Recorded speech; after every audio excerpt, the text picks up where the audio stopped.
What an absolutely wild morning full of shocking surprises. I never thought it was possible for me to get any taller at my age. I'm 27 and like the epiphyseal plates close at 20 and whatever.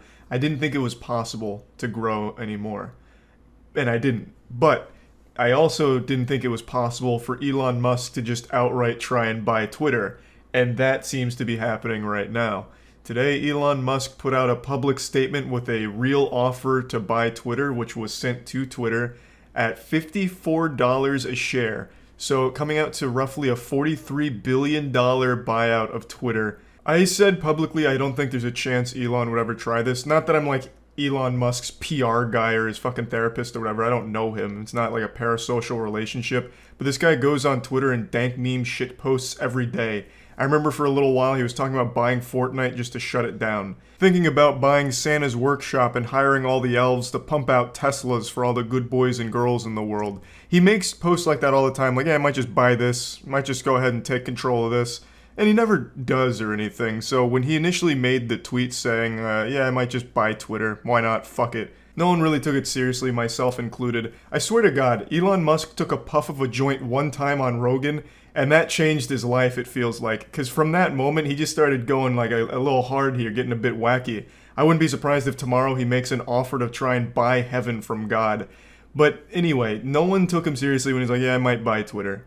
And then he made a power move and got 9% of Twitter for like $3 billion or whatever that was, which I guess is just pennies to him. He's wiping his ass with $3 billion, so that was meaningless. And I thought that's where the story would end, that's where the anime wraps up, but then he went full-blown anime protagonist here by just saying, you know what, I want the whole company. I'm not done with you yet. So he makes a formal offer for a crazy price at $43-ish billion because he wants to make it better for free speech and improve the platform overall and take it private because he doesn't want the company public anymore. And it's just truly wild. Now, what I find to be the most interesting part of it is the way that he's doing it with a very public statement. It feels like he made a twit longer to buy the website. When I first started reading it, I thought I was looking at a fucking YouTuber apology or like drama between internet creators. Let's go ahead and read it. I invested in Twitter as I believe in its potential to be a platform for free speech around the globe, and I believe free speech is a societal imperative for a functioning democracy. However, since making my investment, I now realize the company will neither thrive nor serve this societal imperative in its current form. Twitter needs to be transformed as a private company. As a result, I am offering to buy 100% of Twitter for $54.20 per share in cash, a 54% premium over the day before I began investing in Twitter, and a 38% premium over the day before my investment was publicly announced. My offer is my best and final offer, and if it is not accepted, I would need to reconsider my position as a shareholder. Twitter has extraordinary potential. I will unlock it. My man's out here sounding like Dr. Robotnik after the Chaos Emeralds, talking about unlocking its full power. Now, it's not as goofy as it sounds, him offering to buy Twitter like this, because he does have 9% stake in the company, and this statement he put out is, it's kind of going nuts to butts. He's saying, you know, if you don't accept this, I'll have to reconsider being a shareholder. He's their biggest shareholder, so if he sells off all of his stock, it's going to tank Twitter's price. It's going to be pretty devastating if Elon just decided, oh, they haven't accepted my offer, eat this, suck on my cock, here's my dick and balls, and sells all 9% of his shares. That's not good for a company's stock price, but it is good for Elon. I'm a dumb troglodyte and not super smart when it comes to these things, so in my eyes, it seems like he put his ass in their asshole, where even if they don't accept his offer, he just gets to sell his stock and make money off of that, which is good for him, or they accept his offer, and he gets the platform that he's been fucking addicted to for the last few years. This guy posts more on Twitter than a 16-year-old girl. So, I mean, he gets to have his dream platform under his belt and do with it what he wants. I don't exactly know what he's going to do to make Twitter better, if such a thing is even possible, but I also don't think he can make it worse. I imagine it's just going to be exactly the same as it is right now. But I've been wrong millions of times before. Maybe he's going to change Twitter where you log in and get free fucking ice cream. I couldn't tell you. But from the perspective of a little reptile brain idiot like me, it seems like no matter what Twitter decides to do here, Elon Musk wins. He either gets Twitter or gets a big payday when selling the stock. But you know who never wins with an Elon Musk tweet? Gab. On every single tweet Elon makes, I see fucking Gab make a desperate post for Elon to notice them. Gab is supposed to be a free speech alternative to Twitter or some shit, but every time I've checked out their website for even a fucking millisecond, the top posts are either QAnon conspiracies or just actual racism, and the comments just have a lot of people using the N-word. I don't know if that's the entire community, it's probably not representative of the entire Gab group, but Jesus Christ, it is fucking weird. And I really feel like every single time I see Elon tweet, Gab is just beneath them replying to it, either begging for some kind of attention or recognition from Big Daddy Elon, or begging for investment. So when Elon made this offer tweet where he goes through like trying to buy Twitter, Gab made their offer to Elon saying, this is all a bunch of hogwash. This is garbage, Elon. How about you sell your Twitter stock and then invest $2 billion into Gab and we'll take the world over? And it's just so desperate. And then he even signed, it comes from their CEO, and then he even signed it at the bottom with Jesus Christ is King. Even the Gab community wasn't excited about it. You can read some of these posts talking about like the relationship between Elon and Jesus Christ isn't strong enough, and about a transhuman agenda to build a prison planet. And then, of course, going right into the N-word, and then microchips in people's brains and shit. So not even the Gab community was excited about another desperate post from their CEO begging to suckle a little bit of milk out of Elon's bosom. But yeah, I just wanted to briefly at least mention that Gab part of this, because they are always in the replies to everything Elon does, and it's so sad. And not just them. NFT crypto bros, in every Elon tweet, they are begging for Elon to mention their shitcoin or their NFT project. Like, hey Elon, what do you think about this dolphin butthole? Is this the next big NFT craze? Or like attributing a quote to Elon where it's like, in quotes, this is the best NFT ever made, Elon Musk. Thanks Elon for the endorsement from some garbage crypto thing. It is replies now since the whole Dogecoin shit. It's wild. I don't know how there is so little shame on Twitter. But anyway, I just wanted to at least mention those two things briefly. So the whole situation is wild with Elon attempting to buy Twitter. I think even if successful and he gets Twitter, I don't think anything changes with the platform. I don't know what he could possibly fucking do to make the platform any less of a giant cesspool than it currently is. But, I mean, good luck, I suppose. To me, it just seems like he's throwing $43 billion or $41 billion. I actually can't tell because a lot of different places are reporting a different number. Between $41 and $43 billion, it just seems like he's flushing it down the toilet. And it's the grossest, filthiest toilet imaginable since it's Twitter. But, yeah, anyway, just wanted to at least talk about it since it's such a crazy topic. That's about it. So, yeah. I really didn't think Twitter would ever have a stupider idea than super follows, that paid monthly subscription to your favorite Twitter account. I thought that was going to be like the magnum opus of incompetence for the site. But Elon Musk took over now, and his neurons are working overtime. He's rubbing the Dogecoins in his brain together and creating some absolute insanity when it comes to bad ideas for monetization. So let's talk about his new $8 a month subscription for check marks on Twitter. Elon Musk has only been the head of it for like less than a week and is already proving me wrong. I said he wouldn't make like any change whatsoever. It'd say exactly the same. But dude is fucking cleaning house at the company and implementing some absolute brain dead ideas. So I'm sure you guys all saw he's looking to charge like $20 a month for verification. After Stephen King's like, nah, I'm out, he started haggling with Stephen King in this public embarrassment, like a humiliation fetish from Elon Musk. He's like, oh, bro, but what about $8 a month? So now he's rolling with $8 a month. Here, actually, I'll just pull up the tweet so you can read it. He like starts groveling at Stephen King's feet. Like, no, what do you mean you're leaving? Yeah, we need to pay the bills somehow. Twitter cannot rely entirely on advertisers. How about $8? I don't know how he wasn't embarrassed posting that publicly. That's so shameless. But yeah, so that's the idea. Charging $8 to keep the check mark, as well as opening it up to anyone who can pay $8 a month and have a check mark. Oh, here it is. Lords and peasant system, power to the people for $8 a month. So I think most people can sniff out some problems right away with the idea, and Elon Musk himself. So Rubius point this out.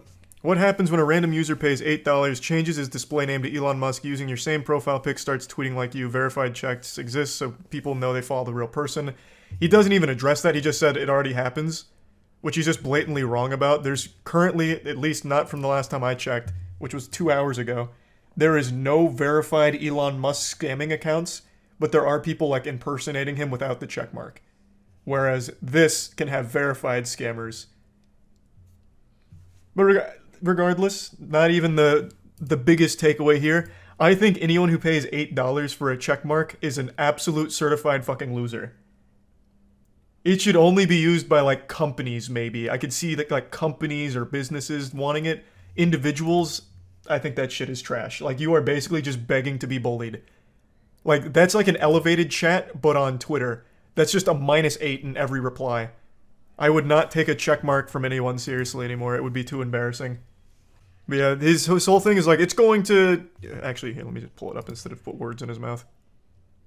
Here. You get priority in replies, mentions, and searches, which is essential to defeat spam and scams. Which I cannot believe he's that out of touch. This will only increase that because anyone can do it now. So now you can have verified scams, which are going to take priority in the replies and in the searches. I'm not paying $8 a month for the checkmark, I'll tell you right now. That is no shot. That is so dumb. It is more productive to burn your $8 a month. You are getting no value from it. So when that happens, there'll be like 1,000 moist criticals everywhere, and they will all be in the priority scamming people. So it's only going to increase that problem.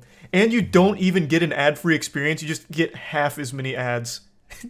So imagine paying $8 a month for a stupid little Boy Scout badge and then still getting ads. How silly. This is like actual pay pig behavior where you just pay someone to get nothing in return except insults. $8 for a check mark. I see why he's doing it, because now he just paid $44 billion for this pile of shit and there is no way it's making money, not even close. So he's just scrapping together every shitty idea to try and squeeze a little money into it. And he also has a problem right now where advertisers are pulling out. So not only is he losing all of his like members in the company, the employees that he's firing en masse, but the advertisers themselves are starting to pull out because they have no faith in Elon actually steering the ship. So he can't rely on them anymore, which he publicly admits to Stephen King. So he's just trying everything to make something back on this absolute massive shitpost that was so costly. Man made a $44 billion joke and is starting to regret it like a Darman video. This shit is super follows on crack. Oh, that is such a... I keep forgetting about super chats. Like, super chats is absolutely inviting wedgies into your life. If you are... sorry, super follows. Super follows invites, like, actual swirlies in the bathroom from the football team. If anyone sees that you are a super follower of someone on Twitch, you will never hear the end of it.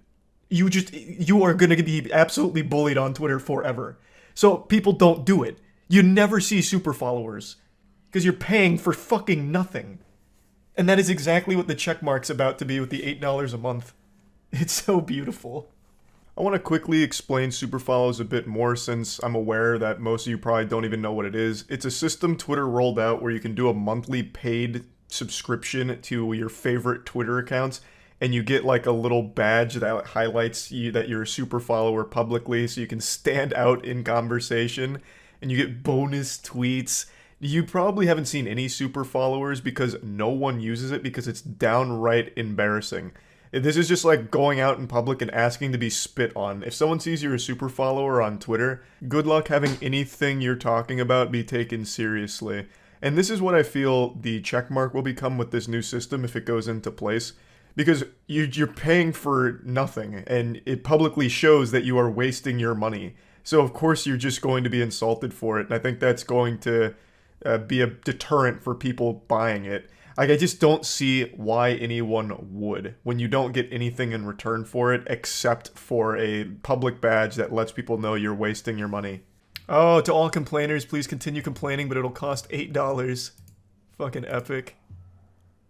That's a fat own right there, noobs, from the mastermind of memes. Let that sink in. I mean, I wish he would have just shut it down. Maybe this is like a long-term play to like slowly wean people off of it, which would be pretty big brain. But it would have been better if he just like, yeah, I regret it, I'm shutting it down. That would have been fantastic. But now he's just gonna go out sad here with this one. Just a way to make money. Yeah, it's a desperate way of making money. One that I don't see going super well. The only people that are going to use it are people that do it to troll or scam. Why the fuck is a normal person going to care about having a check mark on their name? Yeah, I'm Biff Cheeseburger from North Baptist University. I want to be verified on Twitter. I'll pay $8 a month for it. I saw, like, even the Elon meat writers that pretty much support everything are kind of scratching their heads here. Because for $8 a month, you're getting nothing. You get priority in replies, yeehaw, so you can say L plus ratio quicker than most people and have it at the top. Like, you don't get anything out of that subscription. They keep comparing it to things like Netflix or Hulu subs, but think of all the content you get from anything else with a subscription. Fucking RuneScape, you get an entire thousands hours worth of gameplay. World of Warcraft, and then any streaming service ever. You get fucking tons of content. On Twitter, what you get a check mark, you get a badge. It's worthless. Like if it was a one-time payment, I could see some people doing it, but a subscription, a monthly subscription to have that, nobody's doing that except for businesses maybe. No shot. And you don't even get an ad-free experience, so it's even worse than like anything else, like alternative. OJ Simpson finally getting his checkmark. True! OJ Simpson made that post to Elon. Now that Elon's got Twitter under his control, maybe now I can get verified. And he can for only $8. So we finally got the real OJ with that checkmark. You can be like OJ Simpson on Twitter. Let's go. Fucking huge. So I can make fake government accounts for only $8. We were talking about this on the podcast, and someone in the chat made like a really fun suggestion of just impersonating foreign policy, like higher ups, because you can do this infinitely, right? Even if you have to verify via photo ID and you get banned for impersonation, you can just do it again. You can just keep doing this over and over again and keep changing your handle to like anyone with a position of power and just going fucking hog wild. He said the $8 will help fund content creators. Is there any info on this? Oh yeah, he did say that. No, that just seems like buzzwords to get people more on his side because people love that kind of sentiment. I don't know how the fuck that's going to fund content creators on Twitter. Like, what the fuck is a Twitter content creator? Like, just anyone with a big following on Twitter? I think the payable verification at this point is meant to reduce bots and not meant to signify that an account belongs to a public figure. Yeah, but it's not going to stop anything with bots or scams or anything. Because it's open to anyone. You can just pay $8 a month. It's just going to be a little costly to promote your scams, but you're going to get more out of it because it's going to fool more people because of the checkmark. And since it floats to the top of the replies now, and since it's going to be the first things that come up when you search things, scams are going to be much more prevalent. Assuming it goes as he has it stated so far. Maybe he has fail-safes in mind, but he certainly hasn't said that yet. How will this stop bots? Bots already exist now, and when you implement buying verification, you'll have the same bots plus easily verified bots. I don't know, like, he's not very in touch. It doesn't, like, I don't see how this stops spam or bots. It seems to me to only increase spam and scams, but I guess we'll see. Like, it doesn't seem to stop bots. The bots are still there, and now some of them can be verified. I know I've talked a ton about Twitter recently since Elon Musk took over, but I just can't help it. It is so entertaining to see all of this silliness unfold.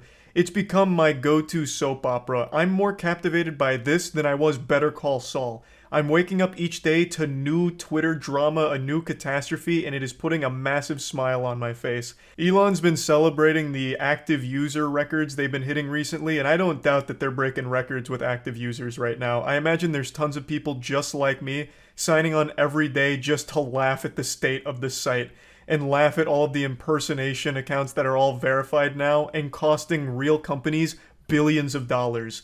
I'm going to talk about that in a second. It is so wild. And yeah, he's absolutely right about one thing. Comedy is legal again on Twitter. He has unleashed it. The floodgates are open and the goofs are coming in hot. So let's just get right into it. I'm sure a lot of you have seen by now, but maybe some of you haven't, and I can't wait to open your third eye here to true enlightenment.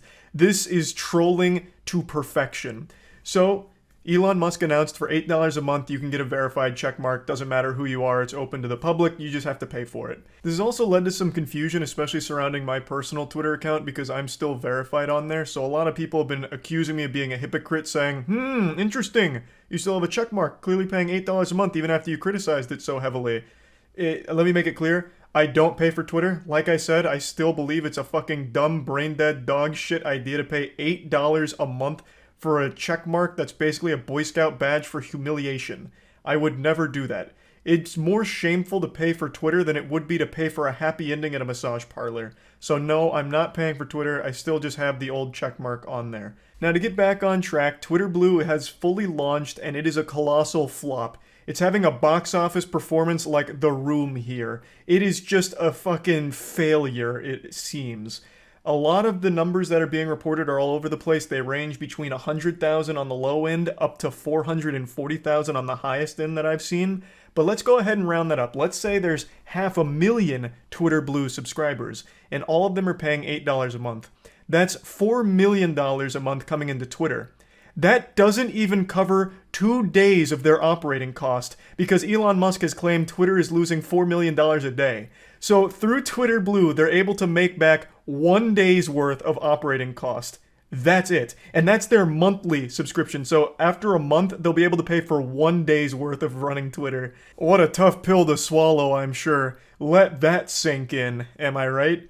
Now, of course, this isn't their only source of revenue. They do still have some advertisers, even though a ton of them pulled out. And Elon really seemed to put most of his eggs in this Twitter Blue basket, truly believing that most people would want it. Like, everyone's going to ask for this for Christmas. Everyone's going to sign up for the check mark because that's what's most important to everyone on Twitter. So we'll charge for it. Only it turns out the interest really wasn't as big as he and many others thought that it was. So yeah, that $44 billion that he used to purchase Twitter may have been better spent wiping his own ass with it. He also took out a loan. I believe the loan was $13 billion, according to Bloomberg. And the loan is also going to be something that Elon Musk is probably going to have to make payments on, and those are going to be extremely expensive as well. So at current rate with Twitter Blue, he better pray that Twitter's around for the next 2,000 years, because by then he might finally be able to start making a dent in how much money he owes and how much he has lost on Twitter so far. Yeah, while the number of users may be skyrocketing, that's clearly not translating into money for the company. But god damn it, I am so glad Elon's doing what he's doing right now because it is so entertaining to watch. Twitter Blue has been mainly being used as a tool for impersonation and trolling, and it's done remarkably well. I'm sure a lot of you have seen over the last couple days, one very successful viral post came from someone impersonating Eli Lilly. Some Giga Chad hero out there paid the $8, impersonated Eli Lilly, and said, "We're excited to announce insulin is free now," and then this tanked their stock 3% instantly. Just from one shitpost from someone impersonating them on Twitter with the checkmark. Now, of course, my heart isn't breaking for Eli Lilly here. I think what they're doing with the price of insulin is very fucked up and shady, but that's not what we're here to talk about. We're here to laugh at this. Because, my god, this has to be the most expensive troll ever. Fucking beautiful. I actually just wiped out billions of dollars there. Now, there are people that are saying this is just a theory and it might just be a coincidence that that viral tweet from the Eli Lilly impersonator coincided with the stock drop, because apparently there were other market factors that may have led to this drop in stock. I'll go ahead and share that with you now. Now, I'm not smart enough to really opine on whether or not it was the tweet or other market factors here, but I'd like to share all the arguments here from both sides for the evidence. Now, I will say, of course, it's very possible this tweet has no impact on it, and it truly was just a coincidence, but this also wouldn't be the first time a tweet has had massive market effects as well. It's far from unheard of. In fact, Elon Musk himself has even done this a couple of times, where some of his tweets have real implications on the Tesla stock. The most infamous being, "Am considering taking Tesla private at $420. Funding secured." This, of course, had a huge effect on the market for the time, and even resulted in Musk having to pay a $20 million fraud settlement, as well as Tesla paying a $20 million penalty. So these kind of things can result from tweets. It wouldn't be the first time. And Eli Lilly wasn't the only victim. Lockheed Martin also found itself in a tough situation when someone impersonated them on Twitter and made this post. "We will begin halting all weapons sales to Saudi Arabia, Israel, and the United States until further investigation into their record of human rights abuses. #WeAreLM. And after this went viral, the Lockheed Martin stock dropped 5%.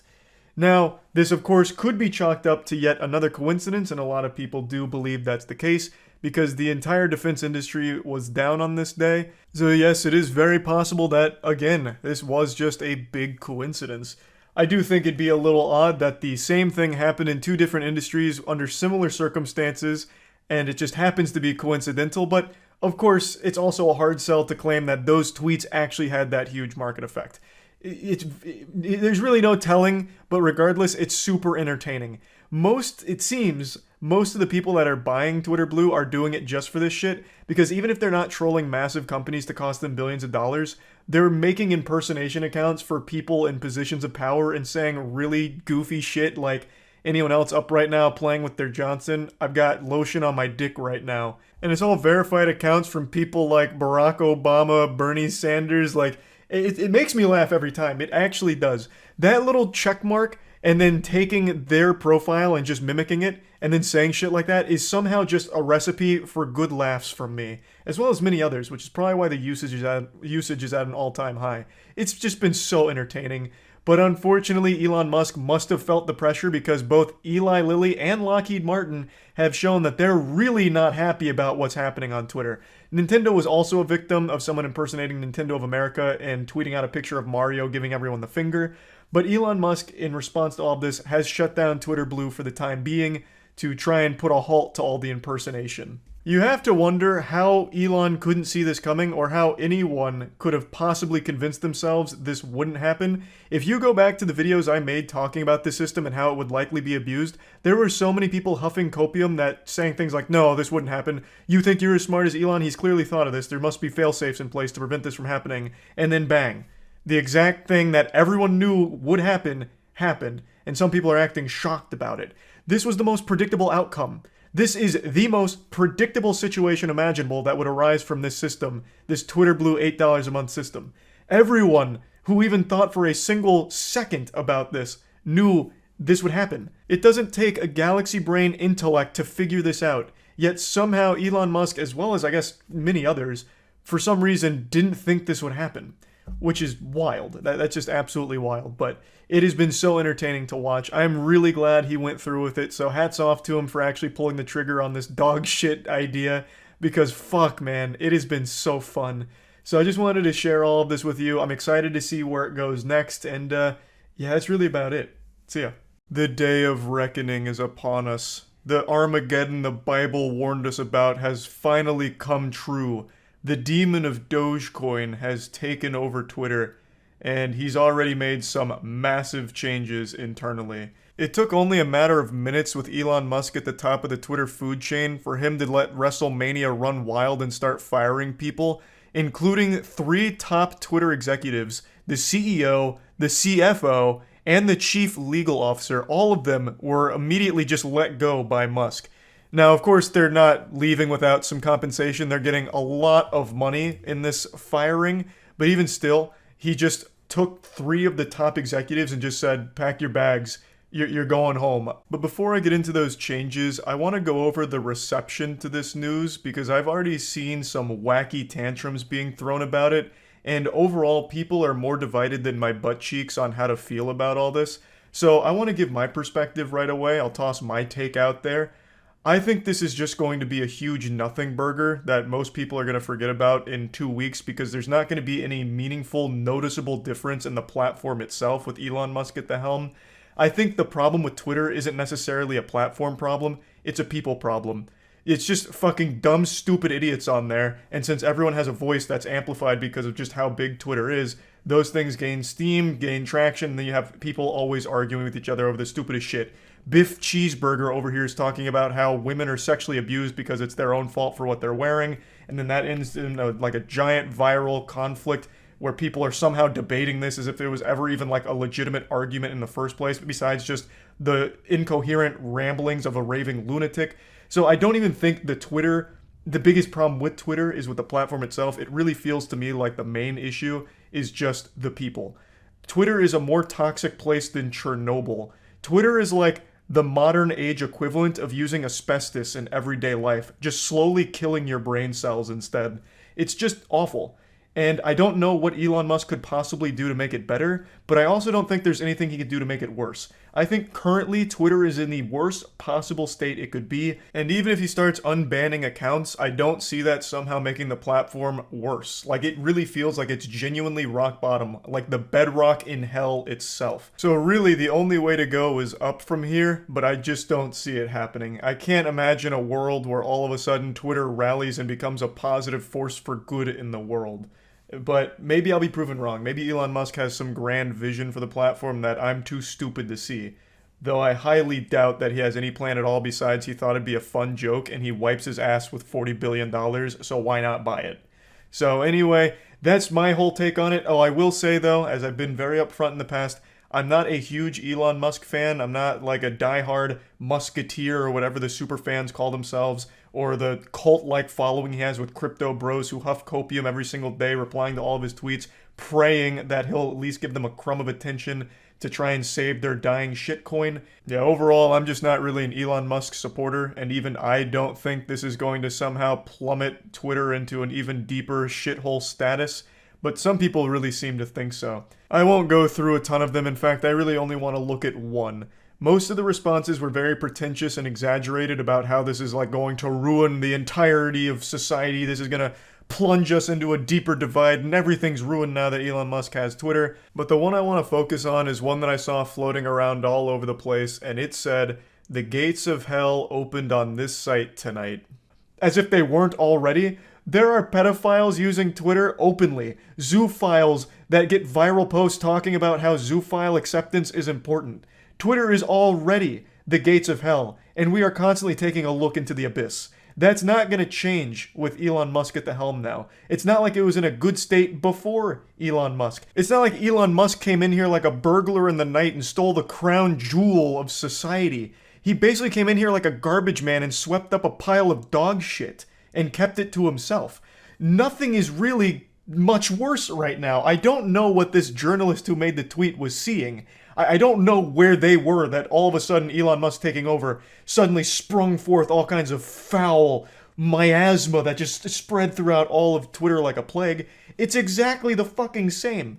The only thing that has changed is internally, and they are big internal changes. By firing these top executives, he's sending a message that he's just gonna run this shit with an iron fist, and he's been very adamant about making Twitter more welcoming to free speech and less censorship. I'm not a fan of censorship, I've made that clear. I have an overall dislike for censorship, so it's not like I'm exactly crying over him firing people that were very for it.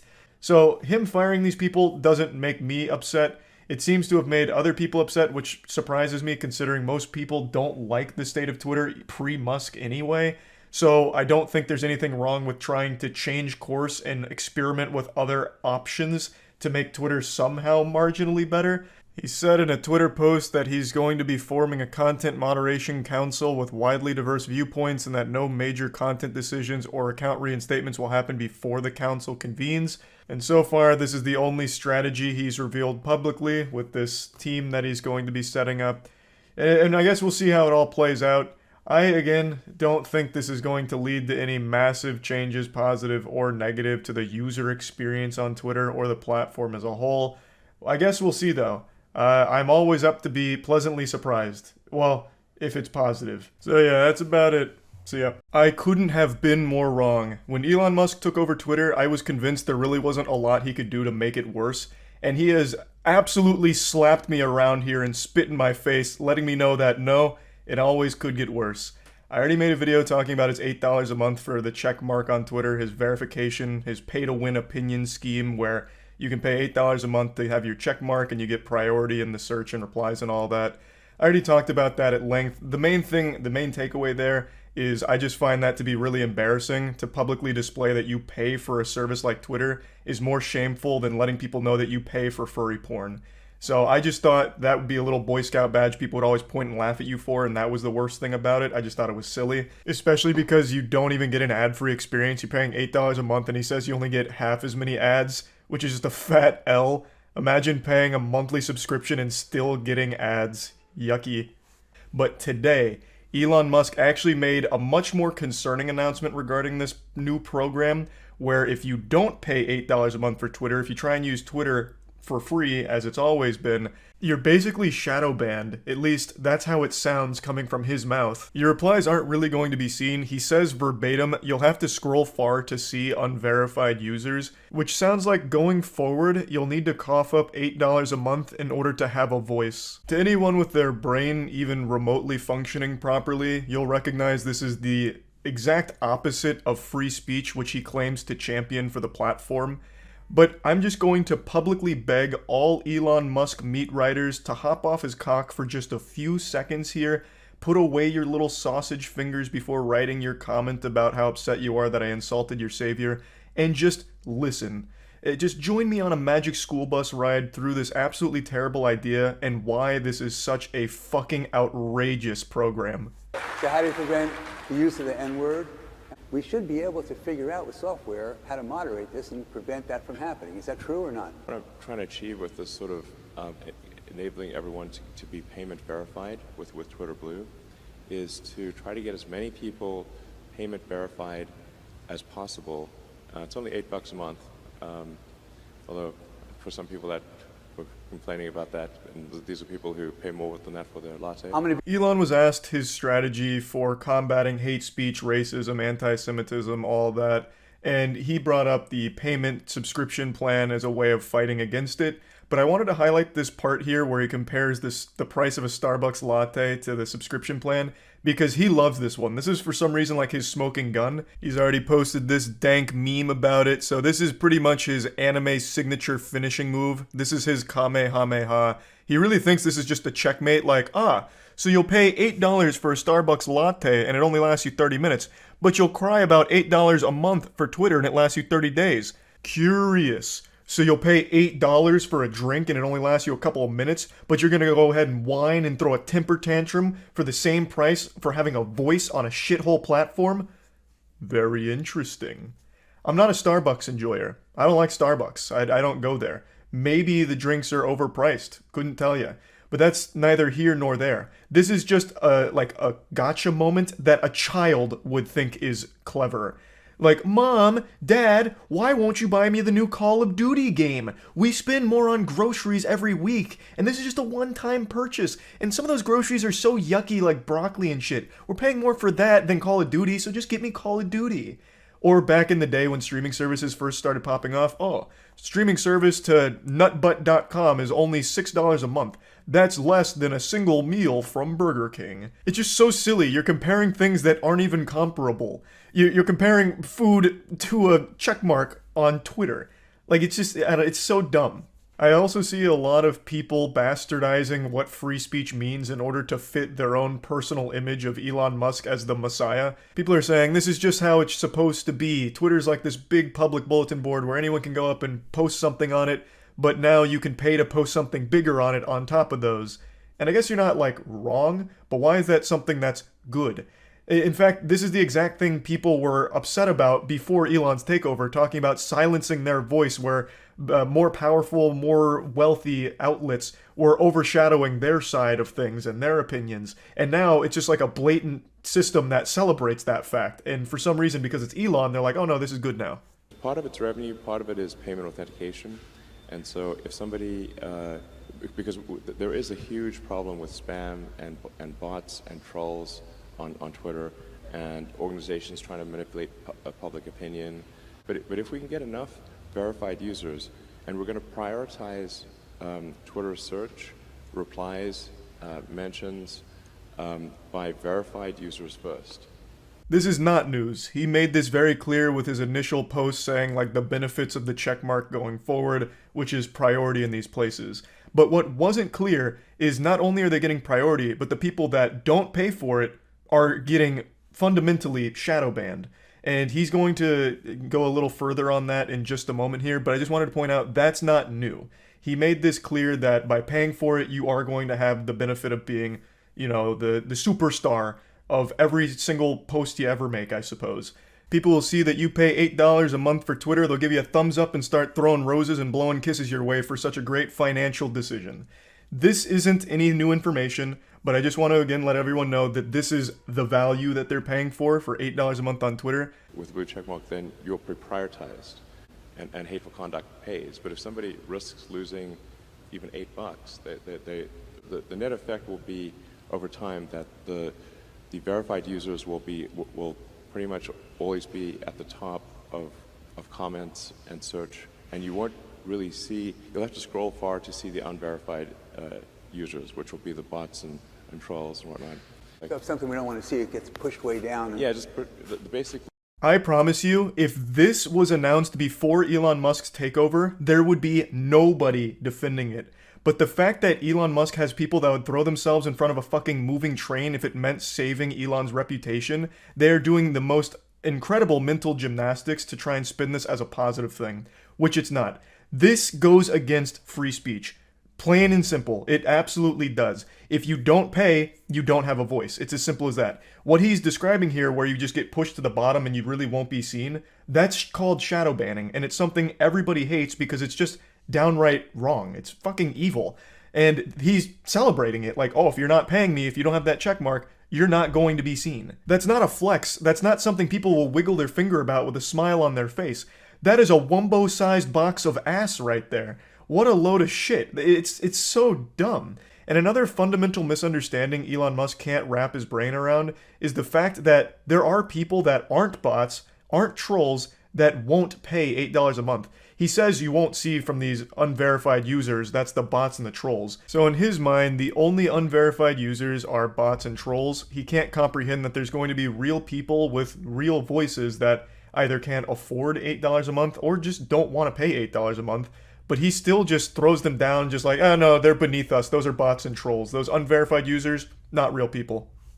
And you won't really see, you'll have to scroll far to see the unverified users, which will be the bots and trolls and whatnot. When this was initially announced, I thought this would just be like what verification used to mean, like just confirming there's a real person behind the keyboard. But it's not that anymore. It's confirming it's a real person behind the keyboard, and now it's the only way to have a voice. You can't be a free user anymore, at least not one that gets seen. So if you're posting Twitter to like talk to friends or engage in conversation with people that you like, and you're a free user, there's a good chance they won't see it because it'll get drowned out by the verified users. So fundamentally, you just get pushed out of your own circles by the priority of the verified accounts. When he announced this, he tried to portray it as like power to the people, but all it is power to the people that pay. So it's even more so benefiting and only benefiting the people that are wealthy enough to afford an $8 subscription to an absolute fucking hemorrhoid like Twitter, and just completely slaps everyone who can't afford that or won't pay for it. I also don't necessarily seeing it being effective at stopping scams, spam, or hate speech, because he even mentions, you know, people will pay for it and we'll just ban them. It's significantly cheaper now to pay $8 a month for a checkmark than it was for scammers and all of that prior. It was like 15 grand if you bought like a hacked verified account to promote your scam. It was far more expensive. So all of those scammers that were verified and scamming are now able to do it cheaper and probably more often because it's such a lower price point for them now. So I don't see it even stopping that. But I guess we'll have to wait and see. The way he describes it, though, really does seem like as a free user, you basically can't exist on Twitter, at least not in any meaningful way with your current circles or making posts. They just won't get seen because all the verified accounts are going to be above you everywhere, not just in the comments, but also in the search. So I don't know how people are even going to find unverified accounts anymore. So yeah, that's the latest update here from this awful idea from Elon. As I've mentioned numerous times now, I really wouldn't mind if Twitter shut down just in general. I think it would be a net positive to the whole fucking world if that were the case. And this does seem like it's a push in that direction. I feel like there's not a ton of people that'll pay $8 a month to be verified, but I just don't know. I really don't. I'm not paying $8 a month for it, I can promise you that much, but I guess we'll have to see how popular the system becomes, but regardless, it is legitimately against free speech, no matter what happens. It is just a fucked up idea. So, that's about it. See ya. When I was growing up, I was an extremely religious kid. I stole my friend's Digimon cards in 4th grade and I never forgave myself. I was convinced I was going to be banished to the Shadow Realm, sent straight to hell. I knew that I had just broken one of the 10 commandments, but I couldn't, fight the demon that told me to take those Digimon cards. I thought The Lord was up in heaven wiggling his finger saying, no, no, no, Charles, enjoy your time with Lucifer for this. But then I remembered what I was always taught, that the Lord could forgive any sin, no matter how great. But now that I'm an adult, I've learned that that's just not the truth, because there is one sin that is unforgivable, and that's cringe. And nobody is more cringe than Elon Musk. Now, I know I've made quite a few videos about Twitter and Elon Musk over the last month or so, but that's just because there's been so much silliness going on with it. But people keep thinking I'm some mindless drone who hates on him blindly for no reason, and that's just not the truth. I always give credit where credit's due. I've talked about this on stream, but I'll mention it quickly in this video before getting into the actual meat of the topic. Elon Musk seems to have been taking a hardline stance against the open pedophiles that were using Twitter unimpeded for years. I read a report recently that he's banned thousands of accounts from these predators that were openly sharing explicit child materials on Twitter. Those accounts are now gone, and I think that is a wonderful, great thing that he's done. I never have any problem giving appreciation for good things done by people that I might not like. Like, I don't just assume everything that someone does is evil just because I'm not a huge fan of them. Now, getting on to today's topic. Elon Musk has embarrassed himself publicly yet again. He was invited on stage at Dave Chappelle's most recent comedy show and got booed. Extremely booed. It sounded like when Valve revealed Artifact at E3. Ladies and gentlemen, make some noise for the richest man in the world.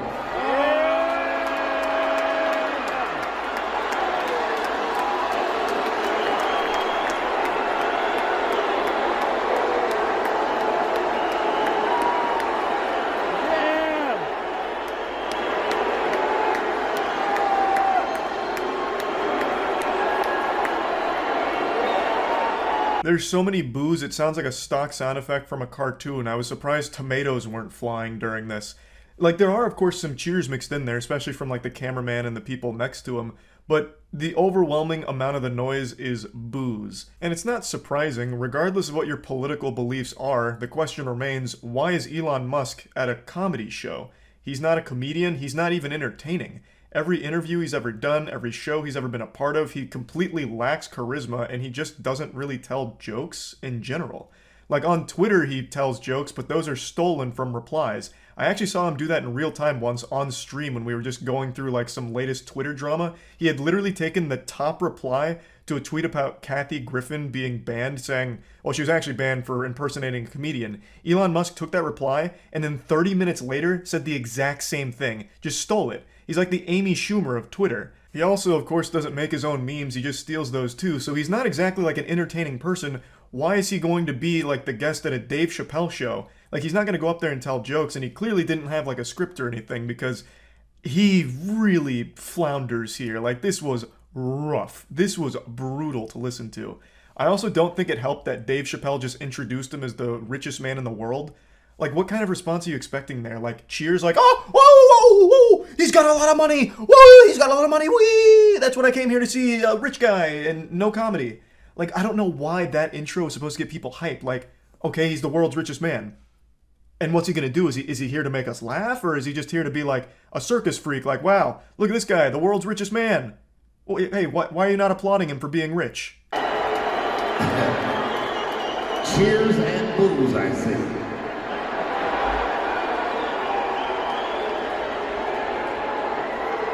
Elon. Hey, Dave.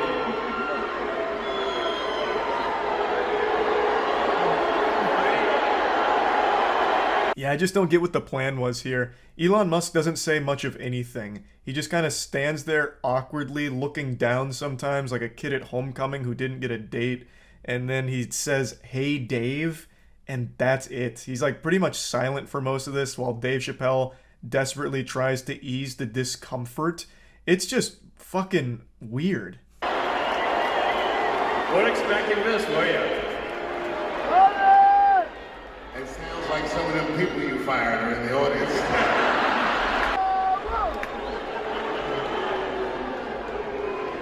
Hey, wait a minute. Those of you booing.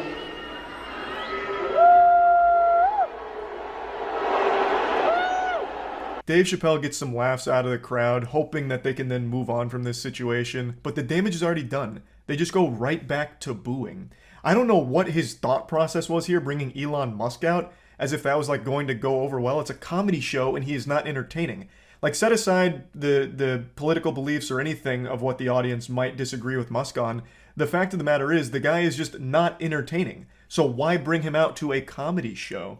Like, he's already come out here and now has killed the vibe of the entire atmosphere, like a cop showing up to a frat party to shut it down.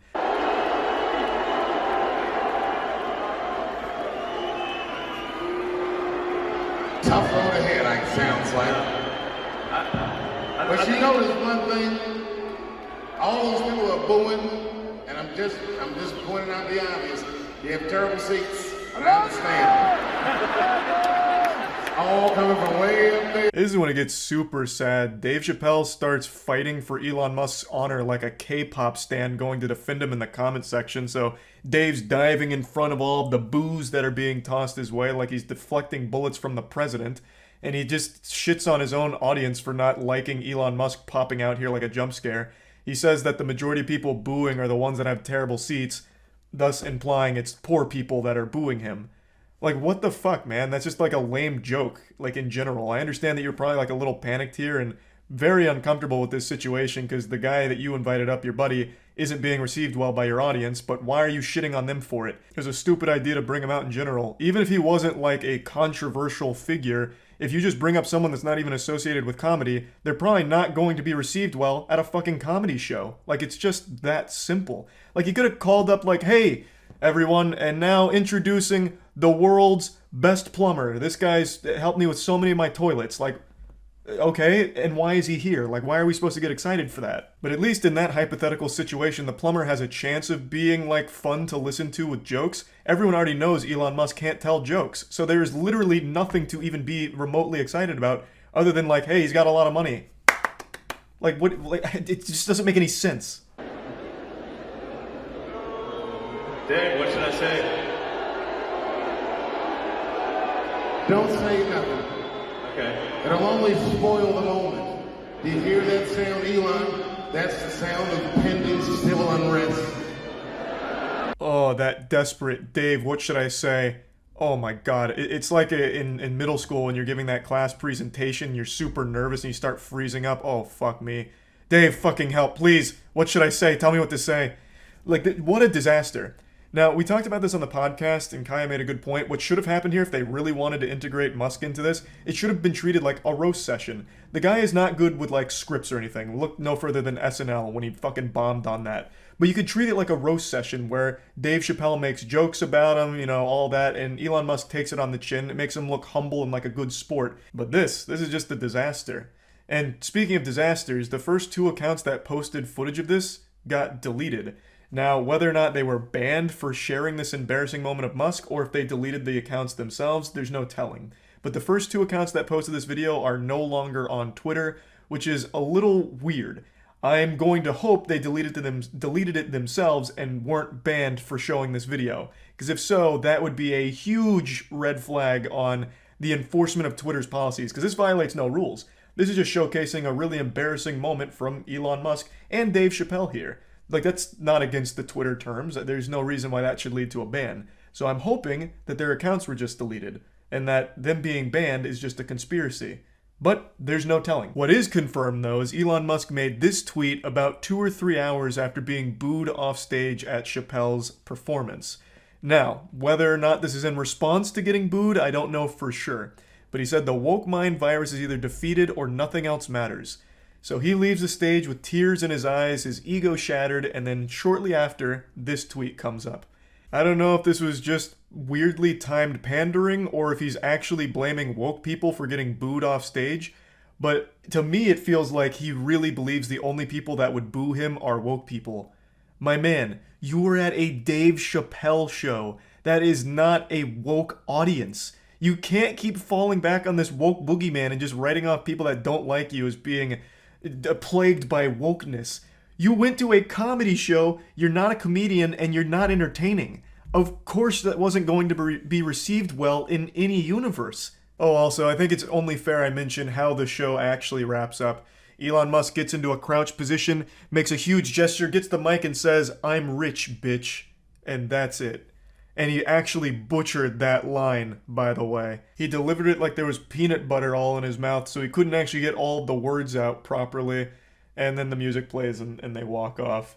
It was rough. This just goes to show you no amount of money in the world can prevent you from being cringe. That's about it. So yeah. Twitter and bad decisions go together like spaghetti and meatballs. And it brings me no joy to keep talking about Twitter continuously getting worse with more and more embarrassing changes that keep hitting the platform. I would love to be talking about it getting better, right? Talking about like, oh man, Twitter's introducing an amazing change and people are, pumping their fists in celebration. But that is just not the utopia we live in. That Narnia doesn't exist. Right now, we're cursed with this brain rot Twitter that only somehow continues to fester and ooze. And what we're talking about today is its latest fumble with a new bad decision. It's actually been a whole handful of goofy changes, but I'm just going to focus on the silliest ones. So let's get into the cream of the crop, the biggest one people are talking about right now, the legacy checkmarks. For a few months now, Elon Musk was saying it needs a drastic overhaul. I've got my finger on the trigger and I'm about to just blow the fucking brains out of these check marks. He was going to eradicate the old blue check marks, letting everyone know it's about to go extinct like the dinosaurs. Elon Musk was coming in, dropping the asteroid. The only check marks that would exist after April 1st of this year were going to be the Twitter blue check marks, the paid ones, $8 a month, flushed right down the shitter. Those would be the only blue check marks left. Well, it looks like we all survived Armageddon because it's April 2nd and there's only been one minor tweak to the blue checkmark system. This is kind of like when the Mayan calendar stopped at 2012, but then we hit 2012 and kept going, so people were curious about like, oh wow, how did we, what happened to the end of the world? That's what's got everyone scratching their head right now, because the blue checkmark system is exactly the fucking same, except now the wording on them is changed. So everyone that had a legacy checkmark before the purge still has it. There was no purge. It was a false flag operation, I guess. All that changed is how they explain it. So now, if you look at any checkmark, they all say the same thing, which is this account is verified because it's subscribed to Twitter Blue or is a legacy verified account. It's such a minor tweak and not at all what it was hyped up to be. This really feels like it was running defense for the feelings of people who paid $8 for Twitter Blue and kept getting bullied because it proudly showcased that they are verified because they paid for it. So they were being relentlessly bullied all over Twitter for anyone that bought the service. Now, this muddies the waters, so you'll never know if that checkmark is from someone that paid for it or if they were a important person with a legacy verification checkmark. It really feels like it was just to protect the feelings of those pay piggies that were dumping the $8. So that was pretty lame and disappointing, but if you are a Twitter Blue subscriber, now's the time to rejoice. You'll be able to sleep easier at night knowing that people won't be able to laugh and spit on you as easily as before, since they won't know if you're dumping the $8 a month for that checkmark.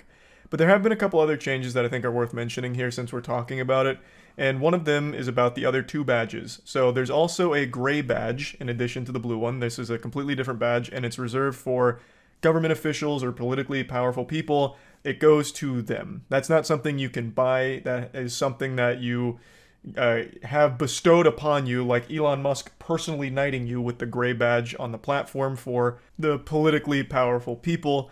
And there's really nothing I think that's wrong with that. I actually think that's probably a pretty good idea, so that way people don't ever really get confused. But one thing that I don't really like about it is that it's gray. And sometimes when I'm just scrolling, since I'm on dark mode, I don't even notice if there's a check mark there. So sometimes I just think that it's a troll account or something. They should make it more obvious. They should have made that one fucking glisten. Like have it be red with flames coming off of it. Maybe like sound effects, fucking fireworks blasting off like you just hit 99 in a skill in RuneScape. Like, that one they should have went hog wild on. But regardless, there's another badge as well, and this one's for corporations. That's the gold badge, the little Mario coin. So the gold badge is interesting. The gold badge is for brands and companies, nonprofits, any of that, and it costs $1,000 per month in addition to an extra $50 per month for each affiliate sub-account, i.e. employees, brands, or divisions. But there is an exemption here. The top 10,000 most followed brands, companies, and organizations that have already been verified will be exempt from the $1,000 monthly fee. So if you're like a startup business and you want the gold badge to help solidify to customers that this is the official brand account, well then I hope you've got your pocketbook at the ready, because you're going to need to pony up at least $1,000 per month for that bitch. That is not cheap whatsoever. And I actually would be super insulted if I was a startup business that would find value in that gold badge, because the top 10,000 most followed corporate accounts, as well as just its 500 largest advertisers, are being grandfathered into it for free. These are massive corporations that could easily afford the $1,000 per month charge without feeling shit. Meanwhile, you got mom and pop Wiggleberry, who just launched their artisan candle business that really wanted the gold checkmark to try and extend their reach online, and they're gonna have to fork out a fucking ton for it. So that would be pretty insulting as a small business owner who might want the gold checkmark. I don't think it's necessary whatsoever. I don't think the gold checkmark's going to necessarily be hitting home runs for your bottom line and getting you more customers. But I have heard from a few small businesses and nonprofits that aren't going to be, with the waived fee here, that were very upset about it. And I do understand why they would be. Because again, that is expensive for smaller businesses. Meanwhile, the businesses that are already huge that could easily afford it don't have to. They don't have to eat the cost at all. Instead, it's coming from smaller businesses, which is weird. That seems kind of backwards to me, but whatever. I thought that was at least worth mentioning, because $1,000 per month for a fucking badge on Twitter is in and of itself a wonderful joke. Now, the last change that I'd like to discuss is one that kind of branches off of a bigger topic. What is the value of even being verified on Twitter? Well, I think the answer is nothing. I think there is absolutely no fucking value in being verified on Twitter. One of the things Elon Musk has been hyping up for a while is monetization options, but as of right now, they're non-existent. There's really no such thing as like Twitter monetization. You're not going to make a living off of just fucking shitposting tweets with a verified account. At least not yet. Though I do wonder if he is like genuinely exploring that to see if there is a way to have content on Twitter generate ad revenue for its Twitter Blue subscribers to incentivize them to keep posting. I think that's the plan. It's just not fully realized yet. So as of right now, it is completely worthless to have the check mark. It doesn't give you any kind of big priority in comments, at least not that I've seen. It doesn't offer you any useful tools outside of the ability to review a tweet before sending it or make like an edit to it, which who really gives a fuck? It's Twitter. You could just delete the tweet if you want to. It's very simple and very quick already. It just seems like a complete waste of money. But with a recent announcement from Musk, it seems like he's really trying to make Twitter Blue a requirement to even use the platform effectively. So the change is that only verified users will show up in the recommended feed, and also that only verified accounts will even appear in the Twitter's For You feed. Making the claim that this is the only realistic way to address advanced AI bot swarms taking over. It goes into effect on April 15th, and also voting in polls will require verification for the same reason.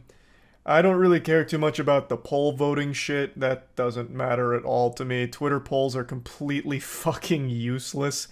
But the shutting out non-verified accounts from For You recommendations, that's a load of horseradish right there, especially with the reason given to stop AI bot swarms. This feels like a totally different tone and attitude here, as opposed to the old Elon, the bold Elon, who went to war with bots right away when he took over the platform, stating that he was going to make sure bots and all of those troll fake accounts weren't going to be an issue anymore, and he had so many plans to get rid of it. Now he's saying it's a losing battle without just taking off unverified accounts from the For You recommendation page. What the fuck happened? Yeah, they won, I guess? Jesus Christ. That's a weird way of combating that. There's plenty of other ways of combating bots that don't involve just slapping the people that aren't paying $8 a month. I don't think I need to explain why this is a terrible decision. Everyone was dunking on him for this one. Even the biggest of supporters for Musk were pretty put off by this because it just does seem weak, no matter how you spin it, saying it's a losing battle unless he turns off a pretty crucial component to the service, which is allowing unverified accounts, any account, to show up on the For You recommendations based on algorithms and shit. Like, that has been a core part of Twitter for a while now, so taking that away, stating like he's going to lose to bots if he doesn't, is very weird and not a great look. And since we're on the topic of For You, I want to quickly just ask, what the fuck is going on with For You on Twitter? I talked about this on stream and everyone's having the exact same experience over the last couple months, where every time you go on, there's just random death and gore videos, like out the wazoo. Every time I scroll through Twitter for more than like 3 or 4 seconds, I'll inevitably scroll past someone just getting shot somewhere in a video of it, or like a fight that broke out that led to someone getting killed. And it's not even based on my previous viewing. Like, I don't go out of my way to watch like best gore on Twitter or anything. Like, it's out of nowhere, and everyone seems to be having a similar experience. And if it's not death and gore videos, it's for some reason other horrific shit that's not even viral. Like, they're not even viral clips. I don't understand why it's doing that. I don't know if it's by design or if there's just something that's got a little funky in there, but it's certainly odd. And I just wanted to at least mention that briefly. But overall, these are not amazing changes so far for Twitter. Maybe they'll get it together and start pumping out some great ones, but man, it has been a load of L's for that platform. Elon Musk bought it not too long ago for $44 billion, and it is currently valued at roughly like $20 billion. So not exactly seeing the best of returns at the moment, and doesn't really seem to have the best of ideas. But who knows, maybe it'll start to really pick itself up. That's about it. So yeah. I'm currently involved in my biggest scandal yet, and I want to immediately just start trying to pour water on the flames here, so put your pitchforks down and let me explain. Just simmer down, alright? Hold your horses. As all of you know, today is 420, of course, weed day, whatever, but also, it's the purge on Twitter. The checkmark purge. Anyone that isn't subscribed to Twitter Blue has just had their checkmarks banished to the Shadow Realm. They're gone. The whole legacy checkmark system has been kaput. They've wiped their ass with it. Now that all is left is the embarrassing $8 a month being flushed right down the shitter for a useless service. Unless, of course, you're a business that's paying $1,000 a month for a gold checkmark or a politician who gets the gray one. The only blue checkmarks left are the Twitter Blue subscribers. And it's led to a lot of questions about me personally, because if you go to my Twitter, you'll notice something very yucky, very stinky. There's a bit of a blemish on my Twitter account. There's still a blue checkmark there. As my 4th grade English teacher used to say, honesty is the best policy, and man, this is a painful one. I don't have a checkmark because they let me be grandfathered in with like a legacy checkmark or anything like that. It's not like they allowed me to persist past the doomsday here. I wasn't some kind of crafty Neanderthal caveman who took shelter when the asteroid hit the Earth that took out the dinosaurs and I survived or anything. I have a checkmark because I subscribe to Twitter Blue. It is the most embarrassing thing I've ever done, and please, let me explain. I made a lot of content laughing at Twitter, and most importantly, laughing directly at the whole idea of paying money for a service as dog shit as Twitter. So, this leads to the natural question, why?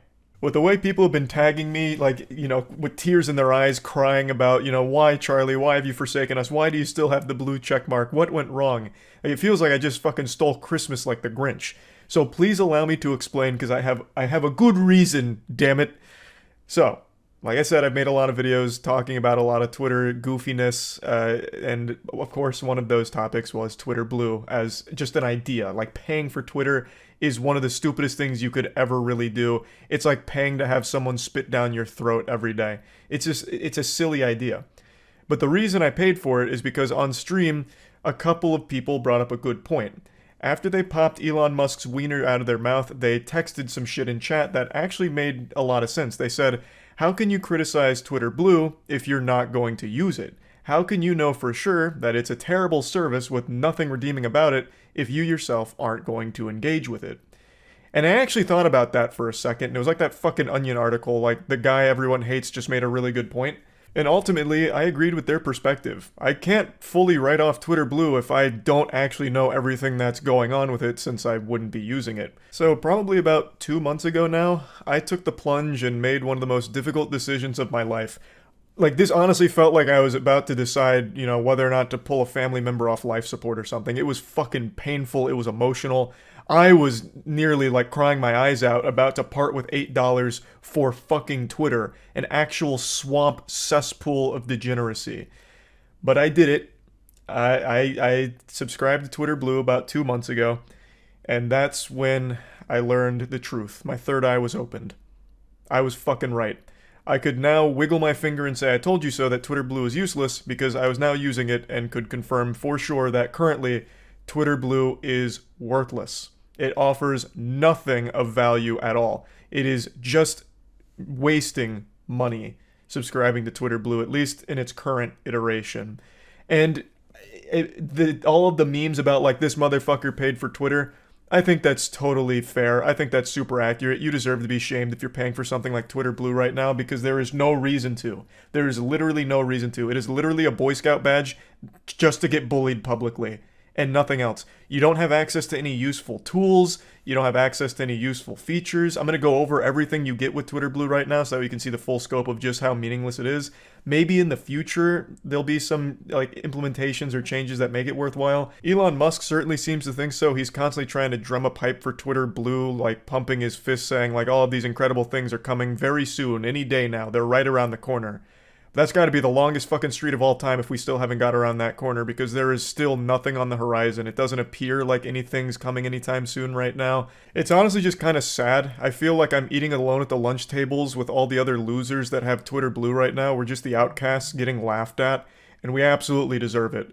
You know, this is like I threw a birthday party and nobody showed up except my parents, and they gave me like a little participation trophy here present with my fucking Twitter Blue checkmark.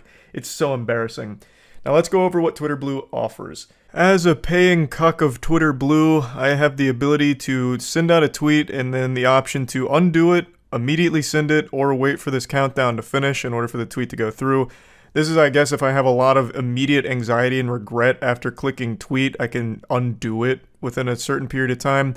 But let's say I want to let it rip, and it's up there. And I change my mind. Well, I have that coveted edit feature, where I can edit the tweet to change things around or add to it within the first 30 minutes of the tweet being live.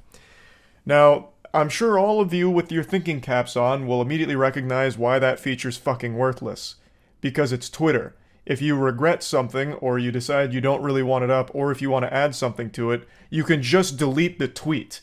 It's not that big of a deal. It's Twitter. It's instant to do that. There's no penalty for it. You don't have like a certain allotted amount of tweets that you're allowed to post. Like there's no quota. You can just tweet it, be like, that's kind of a stinker. Delete.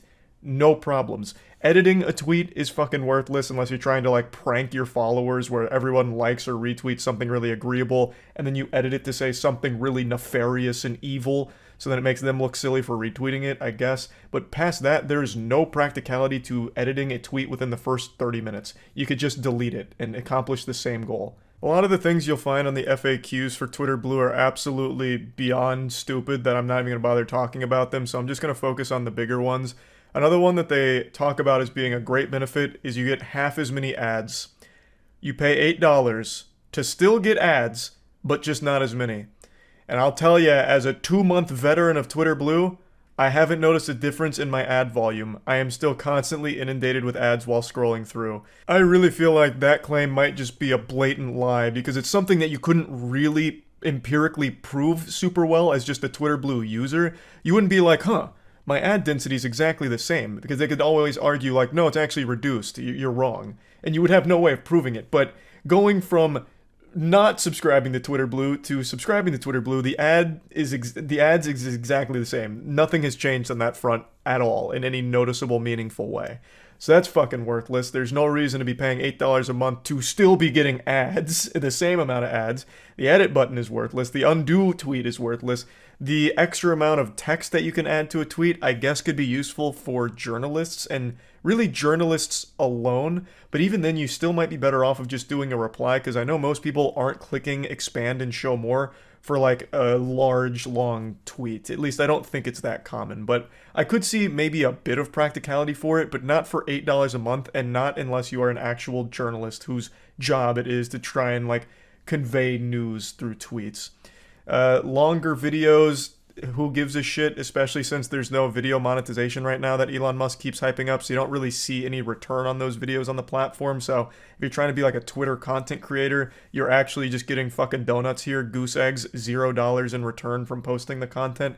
Now, he does keep talking about how he wants Twitter to be a platform for content creators who subscribe to Twitter Blue, so he wants to be able to monetize that content, so maybe eventually that might be something worthwhile, but right now it's just literally not there at all. And really the only other big feature that's currently here that I've seen a bit of buzz about is the subscriptions, which is a paid thing where followers can pay to subscribe to your Twitter, which is cuckoldry, even more shameful than subscribing to Twitter Blue in the first place. I think this is beyond embarrassing and worthless. This is fucking tragic if anyone actually subscribes to a fucking Twitter account. But here's how it works.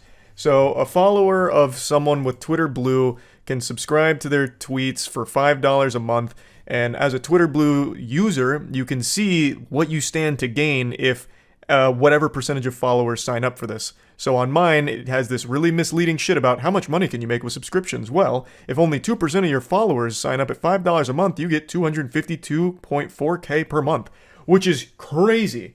That is a huge, huge, huge amount of money right there. And this is like that classic, if everyone watching this video sends me $1, I'll be a millionaire type thing. Like, it's fucking stupid. This is very misleading and manipulative. There is 0% chance that 2% of any single Twitter account would ever subscribe to them for $5 a month. It's not going to happen. I would wager a guess that 0.0000001% of any account's followers would even consider paying $5 a month to subscribe to them, especially because there's no benefit to them for doing it. There is no real reason for it. This is what subscribers get. They get a badge. Whoopee! And then bonus content with unscripted thoughts, ideas, and opinions with extra tweets and personal replies. Oh, so you mean just more normal tweets? Every fucking tweet is just an unhinged, unscripted thought for the most part. And then it just says more features coming soon. They couldn't even find something else to round this out with. It's just like, yeah, and then maybe we'll think of other things. So you actually get nothing for it. 2% of your followers will never subscribe to this. It is a complete pipe dream. So I'm not turning on subscribers. Like, I don't need to actually take the plunge on that one to know how worthless it is. I'm not going to bother.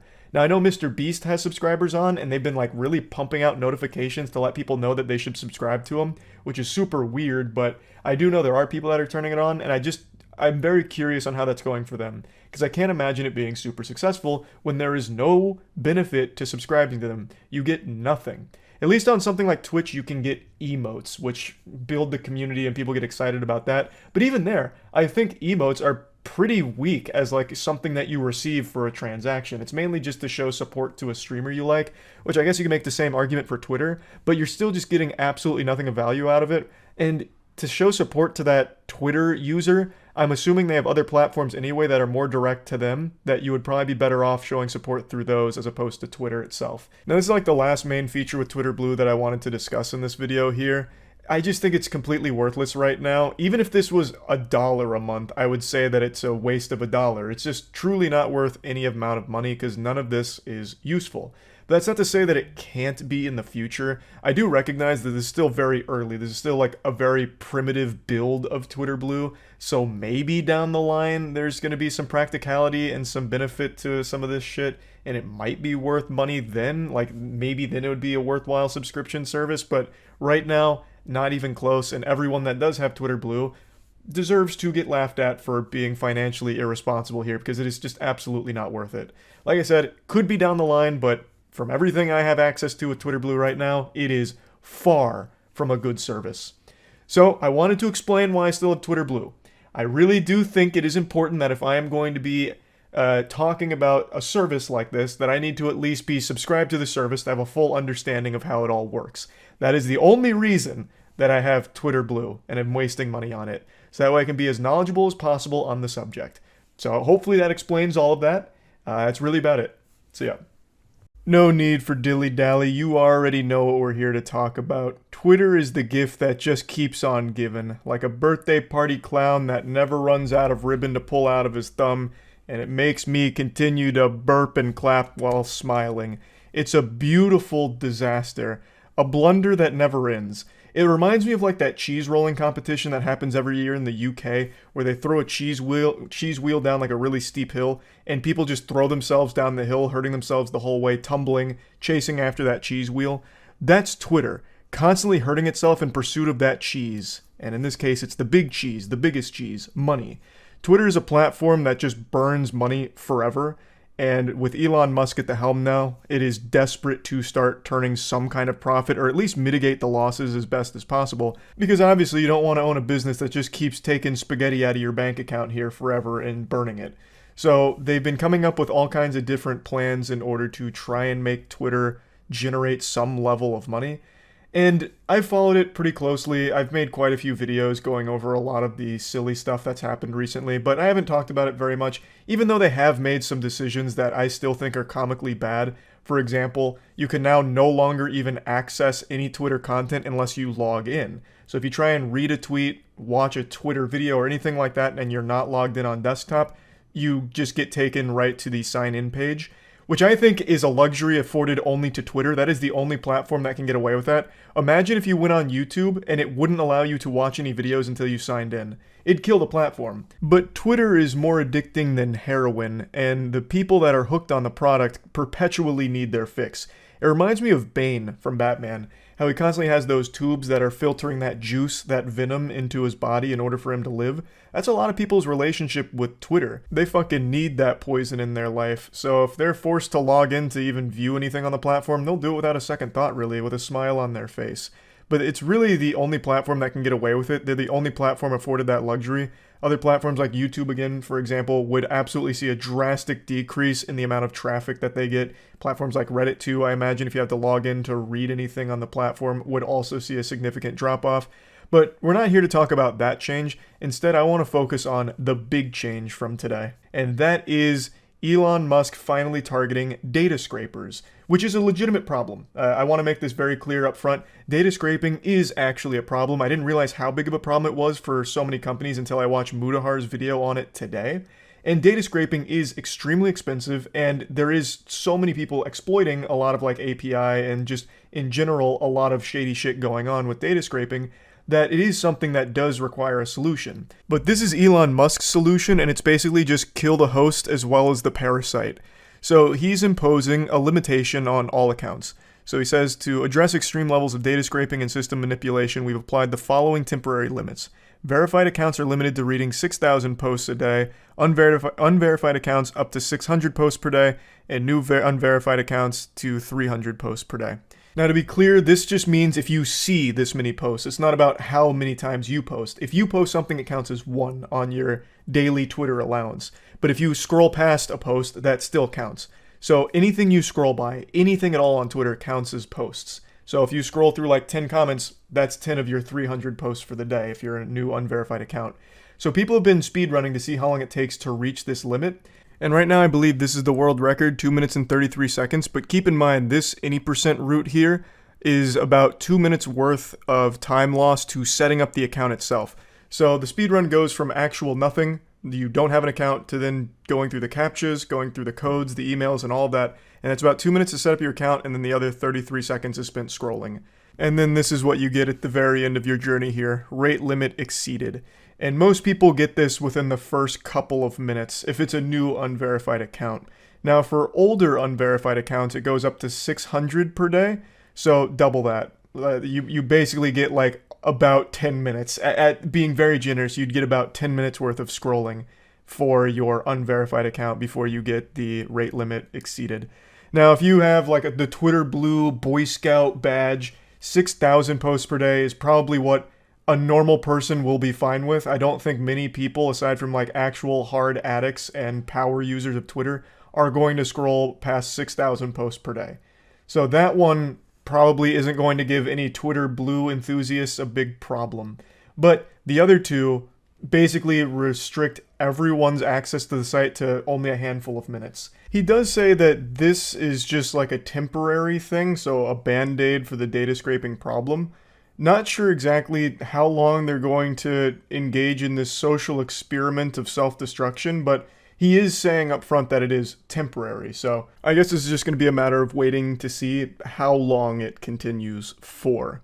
Now, this is good and bad because I've been very vocal about how awful I think Twitter is as a platform for the mental health of everyone that uses it. So anything that gets people off the platform for an extended period of time I think is a good thing. It gets them doing other things that aren't just brain rot on Twitter. But of course, as a platform, it does provide real value to a lot of people as well. So for a lot of like businesses or artists or anything like that that rely on Twitter in order for marketing or in order to get their content out, it's very rough because so many people are going to hit their rate and not see what you're posting, or you won't see what they're posting if it's something that you actively check in on. And of course, Twitter is invaluable when it comes to like real world important events. Like a lot of times that news breaks on Twitter and people follow it there. But with the new Twitter allowance here for what you're allowed to see a day, you'd have a very hard time keeping up with a developing story, especially like, let's say it's in your area, so it'd be like really important to you. If you hit your Twitter allowance, you exceed your rate, you now get cut off from that information. So there is like an actual problem here with this system. It's a bit deeper than just go touch grass now, loser. This is a good thing. You're free. You can go touch grass. There is like an actual underlying issue with this whole format. So it is a big issue overall, and you can see why this would kill the platform. If you can only use it for, 10 minutes per day, it's not exactly going to be something that stands the test of time. It becomes less of a social media platform and more of like a mobile game daily quest that you do in a couple of minutes and then you're done for the day, which is exactly what Mudahar said in his video, and he's right on the nose with it. That's 100% correct. The number one thing that online companies are salivating over is how to keep you on their platform. It's the reason YouTube has such a robust recommended algorithm. It's constantly feeding you videos it thinks you want to watch, because if it's things you want to watch, you stay on the platform for a longer period of time. All of these companies are fighting for your time. They want to keep you there as long as possible. With this new Twitter policy, they're now driving you away from the platform as quickly as possible. So they're trying to target data scraping to solve that problem, but they're giving themselves a new problem, which is nobody's going to be able to use the service anymore. You are driving users off of the platform in a matter of minutes for the vast majority of your user base.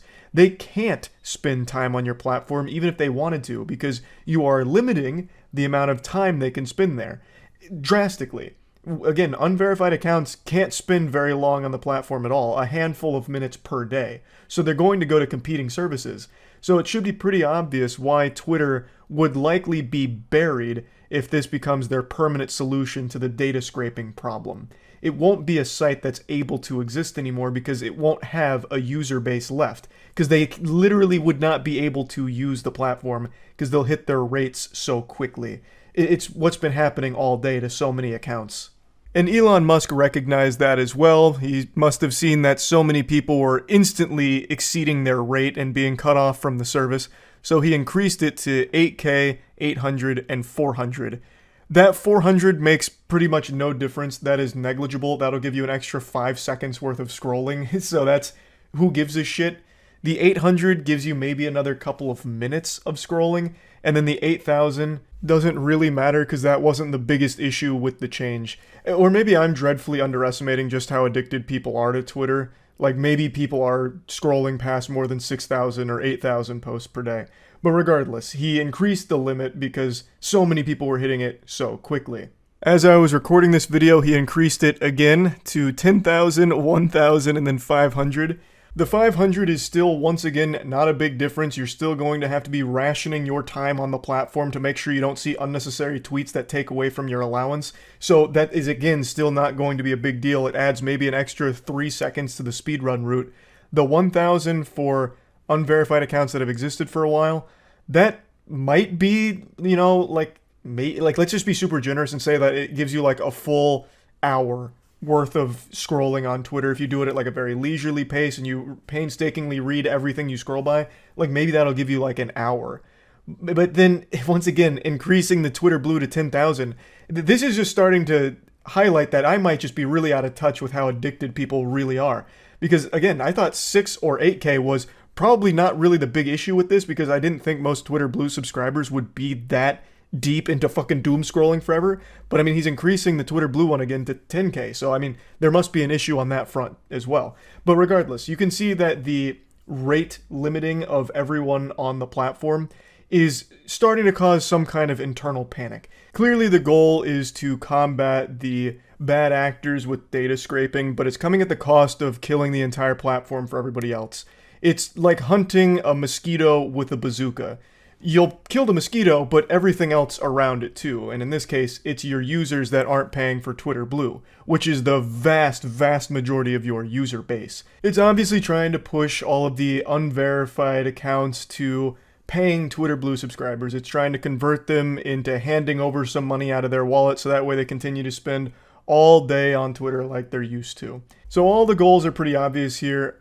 Obviously trying to stop losing as much money as they are to data scraping, and also trying to convert the people that aren't willing to drop some doubloons on Twitter into people that will pay money for a Twitter Blue subscription, so that way they can unlock the, bigger allowance for the site. They can spend more time on there. They get to unlock more time with Twitter. I don't know how successful that's going to be. Hopefully it won't be at all. I really don't see a world where people hit their rate and then just immediately like grab their fucking credit card because they are scratching at their neck for more Twitter immediately. I hope that isn't the case. But regardless, should this system carry over for a long period of time, I really do see it being the legitimate end of the site. Again, most people aren't going to be paying for a service that has been free for as long as it's existed. So I just don't see a world where all of a sudden they're going to be okay with it now. But like Mudahar, I recognize that data scraping is a problem that requires a solution. And somehow Elon Musk found the worst solution to the problem. I don't have the answers though. So don't look at me to, cough up something genius here to stop data scraping without ruining the entire platform for all of the users that aren't paying for it. Because I don't know how to even begin combating it. But surely there's got to be something else that doesn't immediately nuke the whole platform. So I guess we'll just have to wait to see how everything continues developing here, but I did think this was actually pretty fascinating. Twitter is one of the few platforms that repeatedly makes decisions that I think are counterintuitive to long-term health of it. But it's still around, it hasn't died yet, and maybe it'll endure this change as well. There's no telling, but just wanted to talk about it a little bit. That's it. See ya. It's always so inspiring to see someone never give up in the face of adversity, to push forward and achieve great things, like Rocky, or Will Smith in I, Robot, when he was telling people like, hey, these robots are a little fishy, and they said, hey pal, you just blowing from stupid town? And then turns out he was right and he still protected us anyway. Point is, this is the backbone to so many of the best stories ever told in books, movies, TV shows, and anime. It's like one of the 10 commandments of anime for every protagonist, just that never quitting attitude. But in the real world, when companies in particular adopt this never give up mentality, it's pretty embarrassing and pathetic. In particular when it comes to Meta. Or, as you know them, Facebook, because nobody really knows this fucking clown company as anything other than Facebook. Meta's been on a bit of a cold streak recently, with the most recent embarrassing blunder being the Metaverse. More like Meta reimburse everyone who bought into that scam. Being sold as like the way of the future, nowadays it's just a barren, empty wasteland of broken dreams and broken promises. The goofballs just made a virtual reality experience more primitive than Roblox and Second Life. It's just shameful.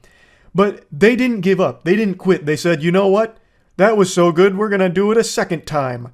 What about second breakfast? So they're trying another venture here, and it's actually opening to pretty big success. And it's what we're talking about today. Threads, a Twitter competitor. Twitter's had its own series of missteps, quite a few blunders. They've given up Scholar's Mate a few times here, and it looks like Meta's trying to strike while the iron's hot, so they released their own Twitter competitor called Threads. When looking it up, I saw this headline: Meta's Twitter competitor for friendly conversation launches early. And this feels like the worst article ever written to promote something. Calling it a place for friendly conversation makes it sound like Weenie Hut Jr., where you're not allowed to go in there unless you're wearing elbow and knee pads. Not that I like Twitter. I think, and I've been very vocal about this, I think Twitter fucking sucks. I don't think the world was ready for a platform like that, and it is just the absolute worst thing for a human being's mental health. And now for the first time, we're being cursed with a platform that threatens Twitter's stranglehold on brain rot. This is like that scene out of Godzilla where he says, let them fight. We now have two kaijus going to war over poisoning your mind, basically. So you have Twitter, which is no stranger to horrible decisions, and now you have Meta with Threads, which is no stranger to horrible decisions. Obviously, Meta's mainly going to be using this for more data harvesting, I imagine, since that's kind of their bread and butter behind their business models. But this is a big deal because Twitter now has actual competition in the space. And it doesn't seem like they like this ball game very much, because apparently Twitter is threatening to sue Meta for Threads right now, saying that it stole their trade secrets. I don't know what Krabby Patty secret formula they think they cooked up there, but Twitter itself was already derivative of some of the old message boards from way back in the day. It just kind of became streamlined on Twitter, and everything just got so concentrated on the internet as a whole that everyone flocked to Twitter for the experience. I don't know exactly if they have a strong case against Meta here for Threads, so I guess we'll just have to see how that whole soap opera plays out. But honestly, the biggest thing about this announcement that I see nobody talking about for some reason is the fact that Meta maliciously calculated today as their launch day because they knew that I was dropping our Plague Seeker animation. They wanted to take the wind out of our sails knowing that Plague Seeker was going to hog all of the internet's attention for today, so they had to drop Threads in order to take the wind out of our sails, which is foul play from Meta, but I'd expect nothing less from fucking Zuckerbot. So don't let them win. Go watch the Plague Seeker animation. We worked very hard on that. But anyway, I don't want to get too lost in the sauce here at the buffet, so before the steam keeps pouring out of my ears, let's focus on Threads. I have always been extremely vocal about how important competition is, and more now than ever since everything is getting so concentrated on the internet where pretty much all discussions are happening on either Twitter or Reddit and like nowhere else these days. I always think competition is a great thing. But that being said, Twitter sucks shit through a crazy straw, and I am not thrilled about making another Twitter account on something called Threads. I don't need a Twitter 1.5. I already don't like current Twitter, so why would I come around for the sequel here? I don't need too fast to Twitter, so I'm not going to make a Threads account, but I'm glad that it exists, and I hope it does become successful, so that way Twitter doesn't have a stranglehold on brain rot anymore. They can now share the neural load, and maybe, now we're just spitballing utopias. Maybe Threads actually does become a great social media platform somehow, and Twitter can just kind of be like this quarantine zone for, wild, wacky nonsense. It could just be like the fucking loony bin, right? Then I'd make the switch to Threads. But for now, I don't need another Twitter, so I'm not going to be signing up for it. I'm not exactly, scratching at my neck for more of that experience. But like I said, competition is great, and I do hope Threads can at least threaten Twitter enough so that way both can improve. So that way you're not stuck with constant dog shit changes that make the user experience worse. The most important thing to remember about competition, that it is always the best thing for consumers. You want competition. This isn't me trying to hypnotize you. I'm telling you a fact. You want competition. You don't want one entity to have all of the power when it comes to a market share like this. So it's good. But I don't like Twitter, so I'm not making a Threads account for more Twitter. But I'm out here rooting for it, even though it is one of Meta's.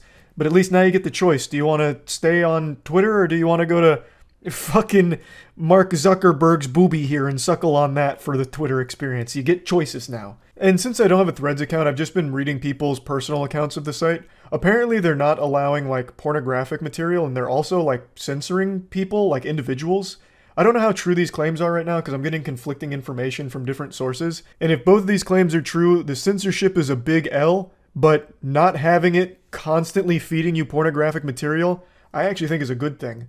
I don't know if that's a hot take or not. I was talking about this on stream last night. I never stopped to think about just how weird it was that Twitter's a platform that you have to be 13 or older to sign up for, and it just has porn plastered all over the place. And it's super common, especially in replies. And this is a platform that is, again, 13, which is below the legal age for porn consumption, which is 18. And it just wasn't even something I even thought about until a couple people on Twitter started mentioning it, and I was like, that's an interesting point. And the majority of the time, it's not age-gated at all. You just immediately get fed the content with no, safeguard in place or anything. You'll read a goofy tweet that you're giggling about, such as the timeless classic, dude walked into the pee store and said, "Is this the poop store?" It's like, brother, look around. And you're, busting a gut laughing at it, having an old belly laugh, and then you scroll into the reply section to see who else is laughing with you, and then bang, just a full picture of a gaping, leaking butthole and an OnlyFans link. And it's like, what the fuck? So yeah, I'm not exactly going to be crying about the lack of porn on Threads if that is the decision they decide to make.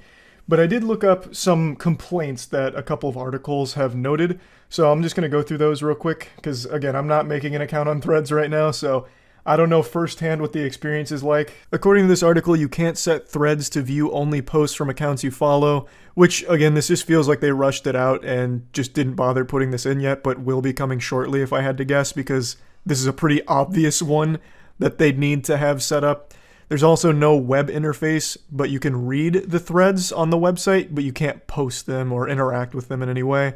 And apparently you can't delete your Threads profile without deleting your Instagram, which seems like a pretty big oversight, but it seems like something a lot of people will have an issue with down the line.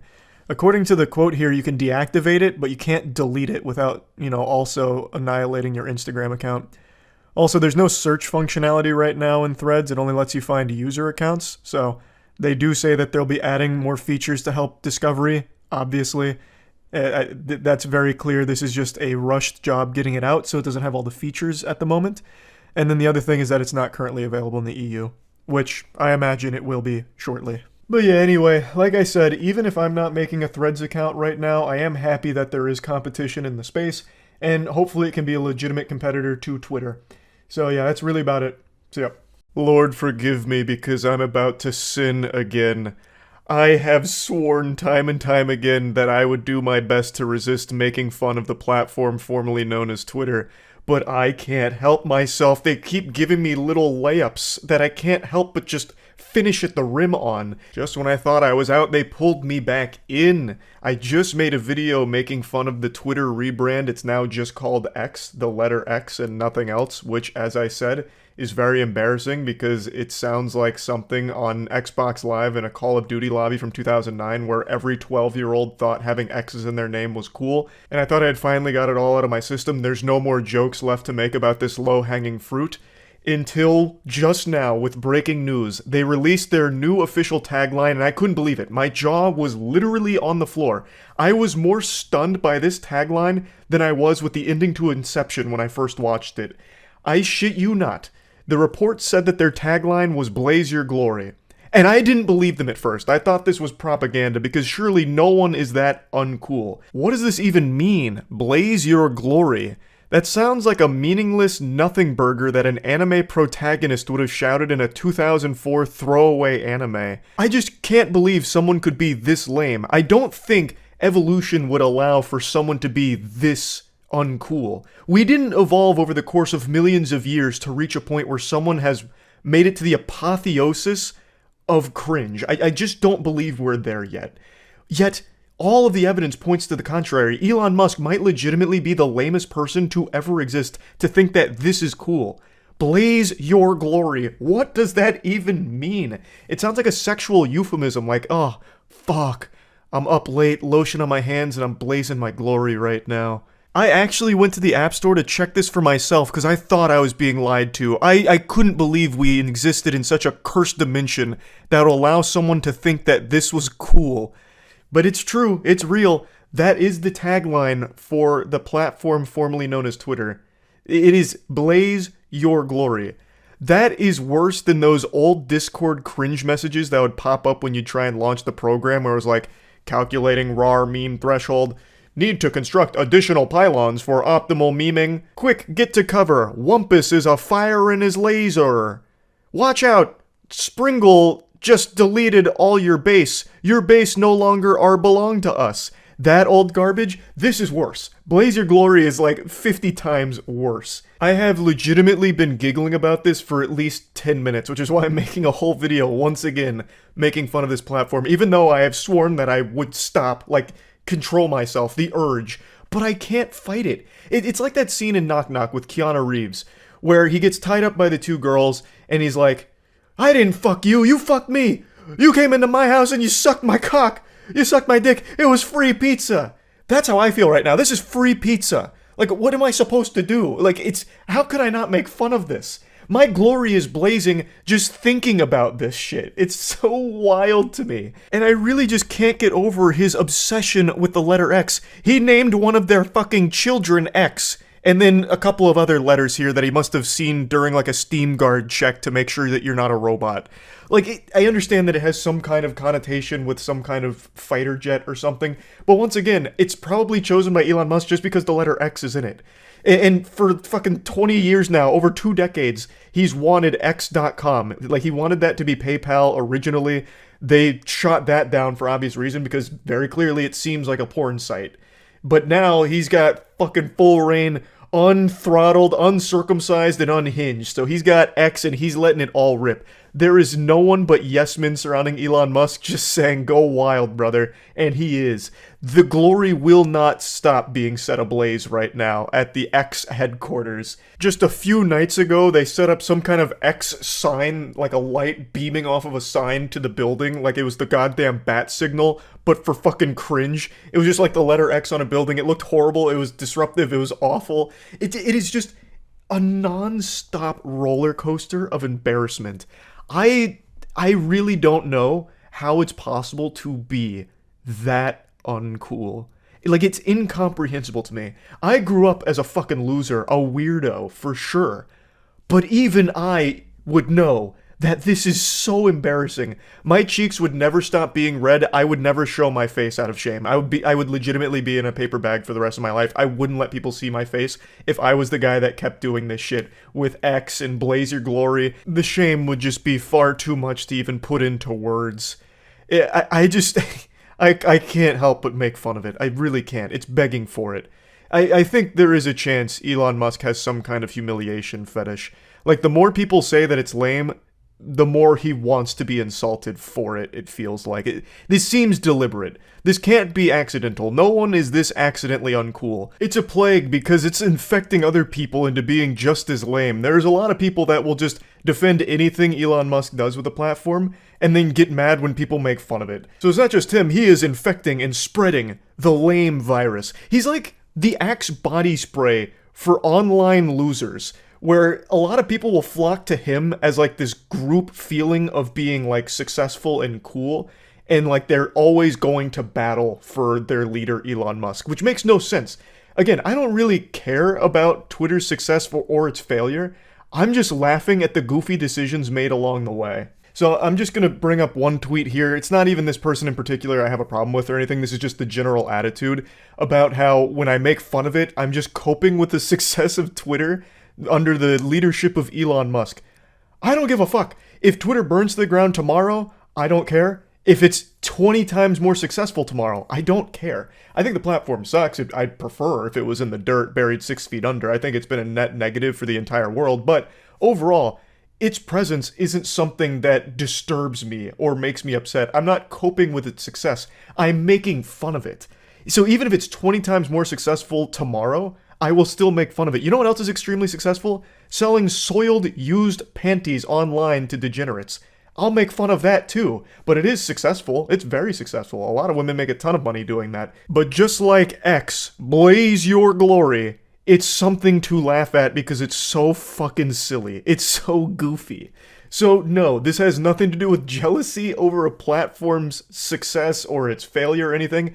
It is just legitimately comical nonsense along the way that is something to point and laugh at as a spectacle and shoot some spitballs at. It's a circus, and the clowns are dancing, honking their nose and making me giggle. It's just not that deep. There's really nothing to psychoanalyze here. You don't need to be holding up Rorschachs to me in order to get down to the bottom of it. It's just super simple. So just stop being so upset when people make fun of some goofy shit like this.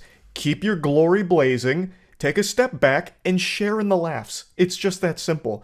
You're not on the board of directors or anything. You don't have any like actual investment into the company. So whether it's successful or it's not, it shouldn't matter to you. Just have fun. Like, just enjoy the silly ride that we're all on here with watching all of these goofy things unfold in front of us. Maybe it'll end up making the platform 1,000 times more successful and becomes extremely profitable. And maybe, 10 years from now, Blaze Your Glory's on t-shirts. It's even got its own little mascot, like fucking Ultra Lord out of Jimmy Neutron, the Glory Blazer or something. Like, maybe it's the biggest thing in the world, but it will still always be a fucking goofy, uncool thing. Always worthy of being joked about. But anyway, I won't go on too much longer about it. That's really about it. May your glory be forever ablaze, my ex-friends. That's about it. So yeah. I don't like talking about Twitter. I want to make that very clear. Even just saying the word Twitter burns my mouth leaving it. It feels awful, like I'm gargling sewage. But I just can't resist. The platform has become a factory of goofs. It's like Willy Wonka's chocolate factory, but instead of producing candy, it produces the weirdest ideas ever. How can I resist pure, refined silliness like Twitter's decision-making process? Every time I swear I'm done talking about Twitter, they announce something that drags me back in. I'm like a drug addict that just keeps falling off the wagon again. They just keep putting the heroin in my veins. But honestly, laughing at Twitter has become a harder drug than anything currently out there. It's baffling. So, I'm sure all of you saw by now, Elon Musk has announced that Twitter is being rebranded as X. Just X. It's not short for anything, it's not part of anything, it's just the single letter, X. And I swear to God, Elon Musk has been more obsessed with the letter X than a pirate looking at a treasure map, because for at least 2 decades now, he's had that on his brain. Apparently, the original name he wanted for PayPal was X.com, and he has squatted on that, looking at it as some kind of nugget of genius for over 2 decades, and he has dusted it off, and right now, X.com currently redirects to Twitter, so I'm guessing that's going to be the new domain, since he recently did buy it back. Now, obviously, X.com looks like a porn site, but I guess that doesn't matter to him because X is just super cool in his eyes, which I think proves that he has to be one of the most uncool people on the planet. Being obsessed with the letter X is like something a 12-year-old on Xbox Live when choosing their gamer tag does. But I will say, in his other company, SpaceX, the X looks good because it's part of something. It's not just X on its own, it is part of something else. So it actually looks cool. I think SpaceX is a great name. And not only that, he even named his own baby X. Well, at least part of his name is X. It's X and then a random captcha here. I think it's supposed to be like a plane or something, I already forgot. But it's very clear Elon Musk loves the letter X, more so than Xander Cage in the XXX movies. Like, this is wild. Not only because, obviously, it's very wacky, it's very, very wacky. Like, the dial went from silly all the way to wacky and then kept going, teetering all the way on bonkers territory with this decision. Because Twitter is one of the most recognizable brand names on the planet. One of the most recognizable brands ever, really, probably. And now Elon Musk has executed the bird, getting rid of the bird. It is transitioning over to X now. Here's what the logo looks like. I think it very much looks like something out of the Call of Duty game battle scene from way back in the day. It looks like one of those really quickly put together emblems. But this is the future here. The bird has been put down. Like Elmer Fudd, but instead of hunting rabbits, he was hunting birds here. It's just so weird, because this is going to be the worst SEO ever, X. Like, searching up X is just going to be fucking awful trying to get to where you want to go. It's also just a horrible name in general that just sounds super lame and embarrassing. And it's even weirder considering how Twitter had spawned its own terminology for when you send out short sentences on the platform. They're tweets. They're retweets when you post them back on your page from someone else's page. When you post videos on Twitter, you reference them as Twitter videos. So what a lot of people have pointed out under this change, when you're referencing videos on X, you're going to call them X videos. And those of you who know, X videos is the biggest porn site in the world. So it's going to be real confusing real quick. And also, what's the new term going to be for when you tweet? You're sending an X. Or I'm going to re-X this. Or did you look at my X's. Which is just so fucking embarrassing to say. That's even worse than saying tweet and Twitter and retweet. It's the worst terminology imaginable, if that is the direction they go. I'm still not fully convinced that this is anything more than just a gag from Elon Musk. I feel like this is just one of his classic shitposty things where he thinks it's like enjoyable for some length of time and then he says I'm done playing with this toy and forgets about it. I don't know if he's actually going to do this. It would be a really dumb decision too, because again, you bought one of the most recognizable brands ever, and now you're just completely changing the brand name and brand identity. What's the point? All of the hard work of brand building was done for you. You had the easiest part of the brand building process. It was already a juggernaut of a brand. Why are you going back to try and start over with a new brand and a much worse name and a much worse identity that people are already laughing at? It just doesn't make sense. So I feel like he probably won't actually go through with this if it is an idea he's toying around with. I feel like this is just going to be a short period thing that he's kicking around and maybe goofing a bit with. But I guess we'll see. He's made some inexplicably odd decisions with Twitter so far, so I guess it is possible. Clearly, I don't think this is going to kill Twitter, or, sorry, the platform formerly known as Twitter. I don't think everyone's just going to stop using it because the name is shitty, but it's just such a weird thing to do. It doesn't make any sense. It's such a counterintuitive decision. This isn't going to help it become profitable, which I think is like the main goal right now since it bleeds so much money and is so fucking directionless. This is only going to set it back in that direction because now you're going to have to like repitch all of the major brands on why they should work with X, which again is going to be easily confused for pornography often, which is going to make it very hard to work with other brands, I would think. Let me give you a great example because I have a first-hand account of this. Our esports team is named Moist. That's a bit of an odd word. That's a bit of a yucky word, but that's not even like something that can be conflated to porn easily. It's just one of those words that makes you feel a little icky. It's just one of those words that makes you raise an eyebrow. And just because of that, there have been many brands that don't really want to work with us just because of the name, and solely because of the name. Imagine now with X, a brand name that if you make one typo immediately takes you to porn, is extremely hard to find through just search engine optimization. It's just going to be a hard thing to get across. Brands are probably going to be a little apprehensive about it, I would think. Assuming, of course, the logic carries over and remains consistent, I think X is a significantly harder to sell name than Moist. But that's just me, and of course that's not exactly the most unbiased judgment there. I've definitely got a horse in this race, but it does seem like X is a much worse name for brands to work with. Just going off of basic common sense here. Now, to me, it's still not entirely clear if he's truly committed to removing Twitter and the bird from everything on the platform and really just diving in deep, cannonballing into the X pool and rebranding fully to that entirely.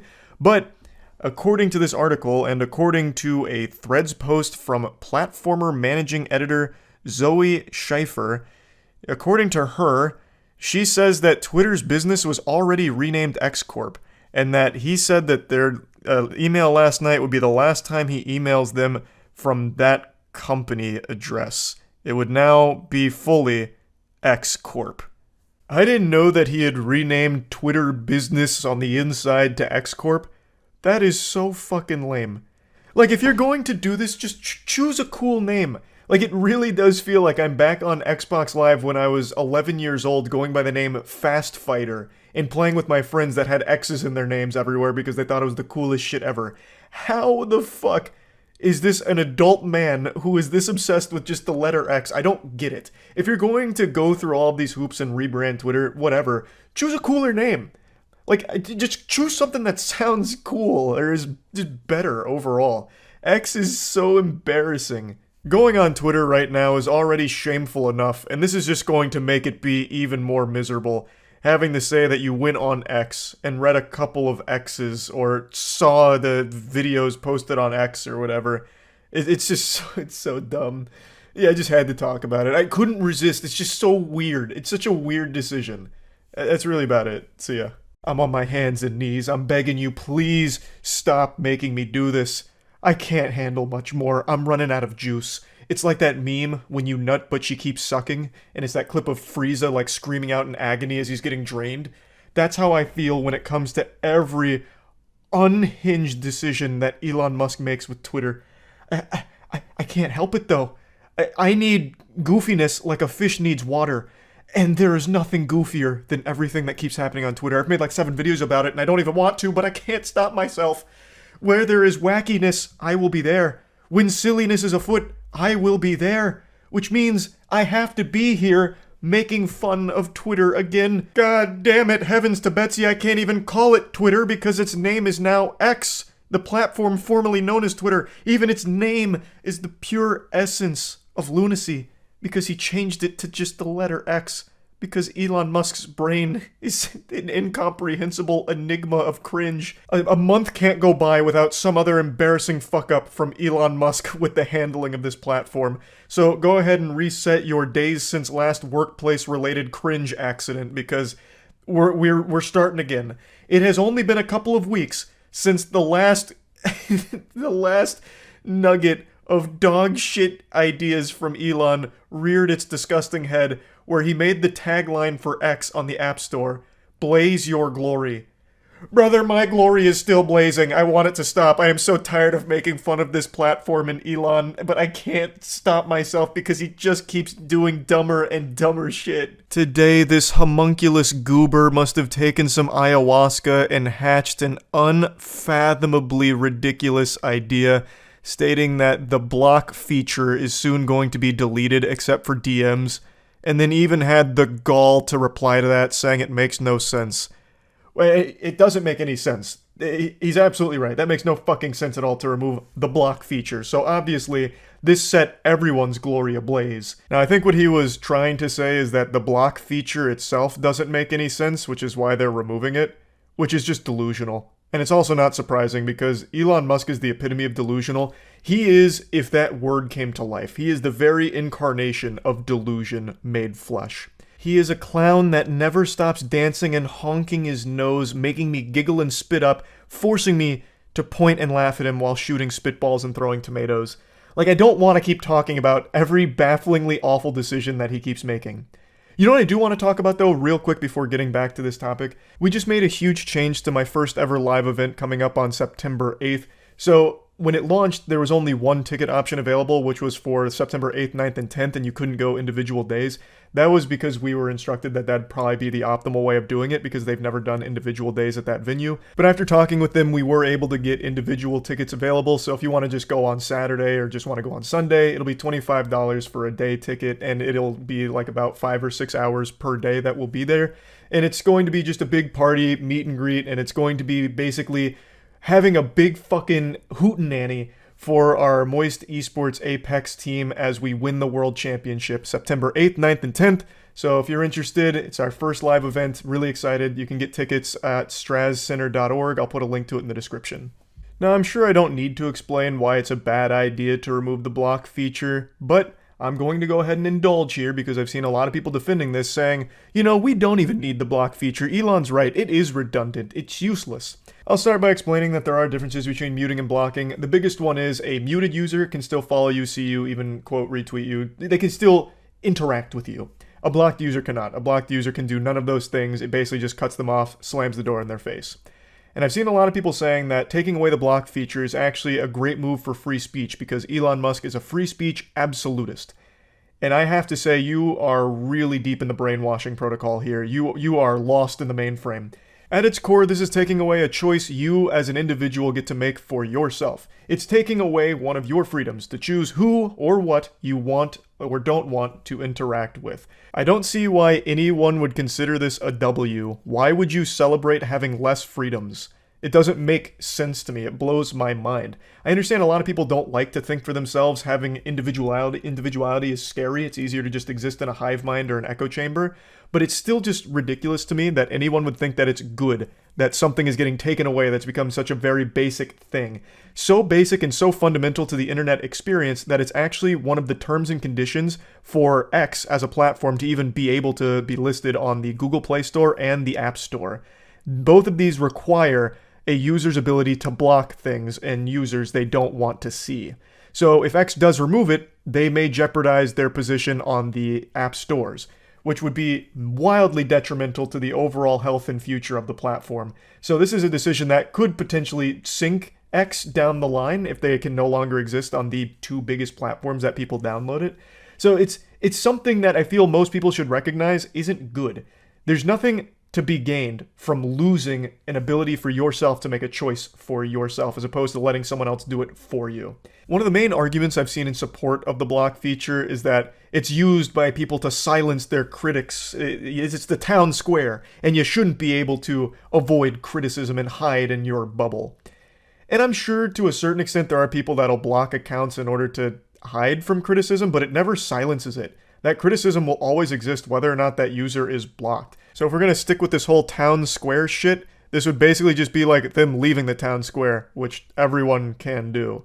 Like, it's super simple to grasp, Blocking an account doesn't just silence criticism or anything like that. And most people, I imagine, are using the block feature on bots or OnlyFans link spammers or like stalkers or weirdos, dangerous psychopaths on the platform. Like, I imagine the block feature is mainly used against like those kind of accounts, especially in the modern landscape of X where it is so much spam and so many bots. Like, OnlyFans spam has become so commonplace. Any tweet you go to, you are guaranteed to find at least 1,000 that just replies with OnlyFans links. So a lot of people block those accounts so they can't do that anymore. So it's not just poisoning all kinds of discussion on the platform. I don't see how there's a good argument that can be made for removing the block feature. Muting doesn't accomplish the same goal. It accomplishes something similar, but not quite the same. Now, if I may blaze your glory for a moment, I actually would like to speculate on how this idea may have even formed in his noodle, because I do have a working game theory. So, it's become very clear over the last few years that everyone in Elon's life is just a yes man and constantly baby him, powder his little bottom, and make sure that he's always happy and not throwing tantrums. So, I think what must have happened is, last evening, he was having dinner, he was at the high chair, bib on, having a wonderful scrumptious meal, an exquisite cuisine prepared by his personal chef. But it was time to eat the vegetables, and everything I've seen from Elon leads me to believe that he's not really a man that likes vegetables. He strikes me as someone that's very much against it, at least in my little fanfic up here in the story I'm crafting. So, he was probably apprehensive about it. Probably one of his assistants had to put the vegetables on a spoon and get him excited for it, like, oh, here comes the rocket ship, Elon, open wide, it's got a dock. Elon's like, hey, excuse me, that's not a rocket ship, there's no propulsion system there. But then they fed him the vegetables anyway. And he was so disgusted, he said, oh, gross, you're fired. I need to calm myself down, I'm going on X to post a dank-ass meme. But while scrolling, he realized that he wasn't getting the engagement he was used to, which then led him down the rabbit hole where he discovered that he is far and away the most blocked account across the entire platform. And he said, why, I oughta? You block me? No. No more, we're shutting it down. And that leads us to today. I really think that was probably the impetus for this. He probably realized that the engagement was lower, and most likely because everyone blocks him because he is insufferable to read from on Twitter. His memes are absolute fucking trash, and all of his replies are either stolen from other people or just fucking horrible. So he's highly blocked, and I think that made him upset. It hurt his feelings, and so he's getting rid of that feature entirely. That's my theory. That's my working hypothesis here. That's the only thing that I can almost rationalize. Because why else would you take away a basic feature that every platform ever has had since basically the dawn of the internet? The bad ideas from Elon just don't stop. I truly am exhausted from talking about the platform formerly known as Twitter and Elon's decisions with all of it. Like, I'm so tired of talking about it, but it just keeps getting sillier. I can't not talk about it. I have to. I do. But maybe a longer break then. Go 2 or 3 months without making another disastrously, incomprehensibly terrible decision for the platform, so that way I can feel rejuvenated when I come back to laugh at you. Just give us a break. Just give us like a bit of a respite between this awful decision and whatever the next one's going to be. That's all I'm asking. Maybe just like a halftime. Just give it a little halftime. Just a little breather. That's really about it. See ya. Let me go ahead and ease your worry. Don't panic. I haven't fallen off the wagon. I'm not back to the addiction of clowning on Twitter / Elon Musk and a lot of the unbelievable cringe that he indulges in. That's not the purpose of the video today. I know I've made a lot of videos about that platform, X, formerly known as Twitter, which no one calls it X for good reason. It's an absolutely atrocious name. I'm already getting off on a tangent here because they're making fun of Twitter is more addictive than heroin and Magic the Gathering card collecting. Like, there's just something about it. It just feels so good to insult, to spit on it. But, again, that's not what I'm doing today. So don't worry, I made you a solemn vow, a promise, that I wouldn't just keep making fun of that platform. I want to talk about what they're trying to do right now with streaming because I legitimately do think it is a good thing. But we are still going to sprinkle on some seasoning here of some insults because the very first test stream for Elon Musk on Twitter did not go overly well. For those that don't know what I'm talking about, Elon Musk has been making a big hoopla about making Twitter a strong streaming platform. He really wants it to be this all-encompassing hub for content to keep you hooked like cigarettes. So it'll have a little bit of everything, and that includes gaming streams. So in order to test it, he went live last night to do some Diablo 4 runs. And boy howdy, it didn't go swimmingly, I'd say. I got to watch most of it unfold live on stream last night with Matt and Danny, and it was a confusing mess of a stream, but I do think the idea of bringing streaming to Twitter is a solid idea. I have long been an outspoken advocate for competition, and in the streaming space, it's been mainly dominated by Twitch for a long time. Of course, they've been floundering a little bit here. Unfortunately, SpongeBob has been whipping up some nasty patties of some ideas at the Twitch headquarters, so they haven't been really crushing it at the top, which has led to the rise of other competitors that are legitimately popping off. Like, they're not nearly to Twitch's level, but they are competitive in the market. So things like Kick, Rumble, YouTube, Facebook, not so much. Facebook is a place where streaming goes to die. That's just kind of like a sad, pathetic joke of a streaming platform, but it does exist and it does pull some numbers. Point is, streaming has become far more competitive over the last couple of years, and now Twitter is looking to have a strong streaming competitor as well. And overall, I just think it's a good thing because as more competition arises, it forces all of the other platforms to improve. So mainly YouTube and Twitch, which are the two biggest. If there's more competition out there, there's more reason for them to improve their service, so overall competition is always the best thing for consumers. So even though the first stream was rocky, and Elon Musk is the furthest thing from a streamer, it at least is a proof of concept that shows that they do want to actually make streaming prevalent on the site, which again, I think is helpful to the entire streaming ecosystem, because then the top dogs can't just endlessly coast and stagnate and refuse to improve their platform. They'll need to, hopefully, assuming Twitter becomes a legitimate competitor with streaming. So let's go ahead and take a look at how Elon's first stream unfolded, because it's a bit of a head scratcher. The candle's the size of him. That is a massive candle. That looks like something out of Dark Souls. What is that? That's cool. I kind of want one. That's like... We're going to watch his house burn down in real time. He told his assistant he wanted a candle, and they were like, "How much should it cost?" And he was like, "I don't know, $45,000." Okay. How much do candles go for? Like $400? I just think should be good enough. Breathing directly into the mic now. Yep. 5-foot candle. Let's see. He's actively trying to suck all the oxygen out of the room. God damn, these are big. This looks like a satanic ritual room. It really does. There's nothing on the walls. It's just empty with a giant candle. He's really breathing into that mic. He fixed the flicker, though, it seems. Yeah. Yeah. Oh, no, the flicker is not fixed. It was just in the pause screen. Yeah. It's back. Where is chat on Twitter streaming? I'm watching on my phone. If you just go vertical, you can see it at the bottom, but it's off. Chat is off. Oh, it's off. Oh, he turned chat off? Yeah, he's a coward. Oh, yeah, he wouldn't want to get bullied. That's like his worst nightmare.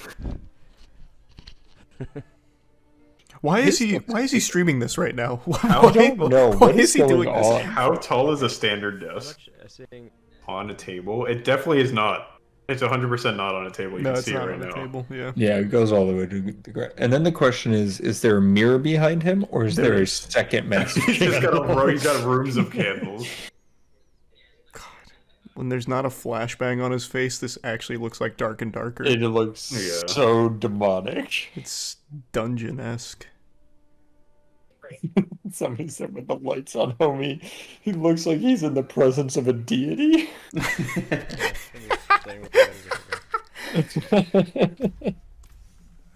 Just watch a YouTube tutorial, Elon. Like, goddamn. Yeah, please. Do anything. The first thing everybody yells is turn off VSync. Try that. Or turn it on. I think it's just his OBS settings. He just said OBS, I'm pretty sure. I think it's just the settings. I just wonder why it's not happening in menu. That's okay, I guess. Oh, good question. That shit is so bad. See, it's not even on his inventory. It's just the game. Good point. It's weird. Elon, give me in there. You know what he probably did? He probably set his bitrate to 40,000 or some shit. Oh, so I can't handle. Yeah, so now it's kind of cooking it. So I just look at the replies to the the live post and just occasionally. Sir, What was that statement? What the that fuck? was not a complete sentence. What was that? It sounded like he casted a spell. Yeah. This is supposed to be a speed run, right? I don't know. I think that's what he was advertising.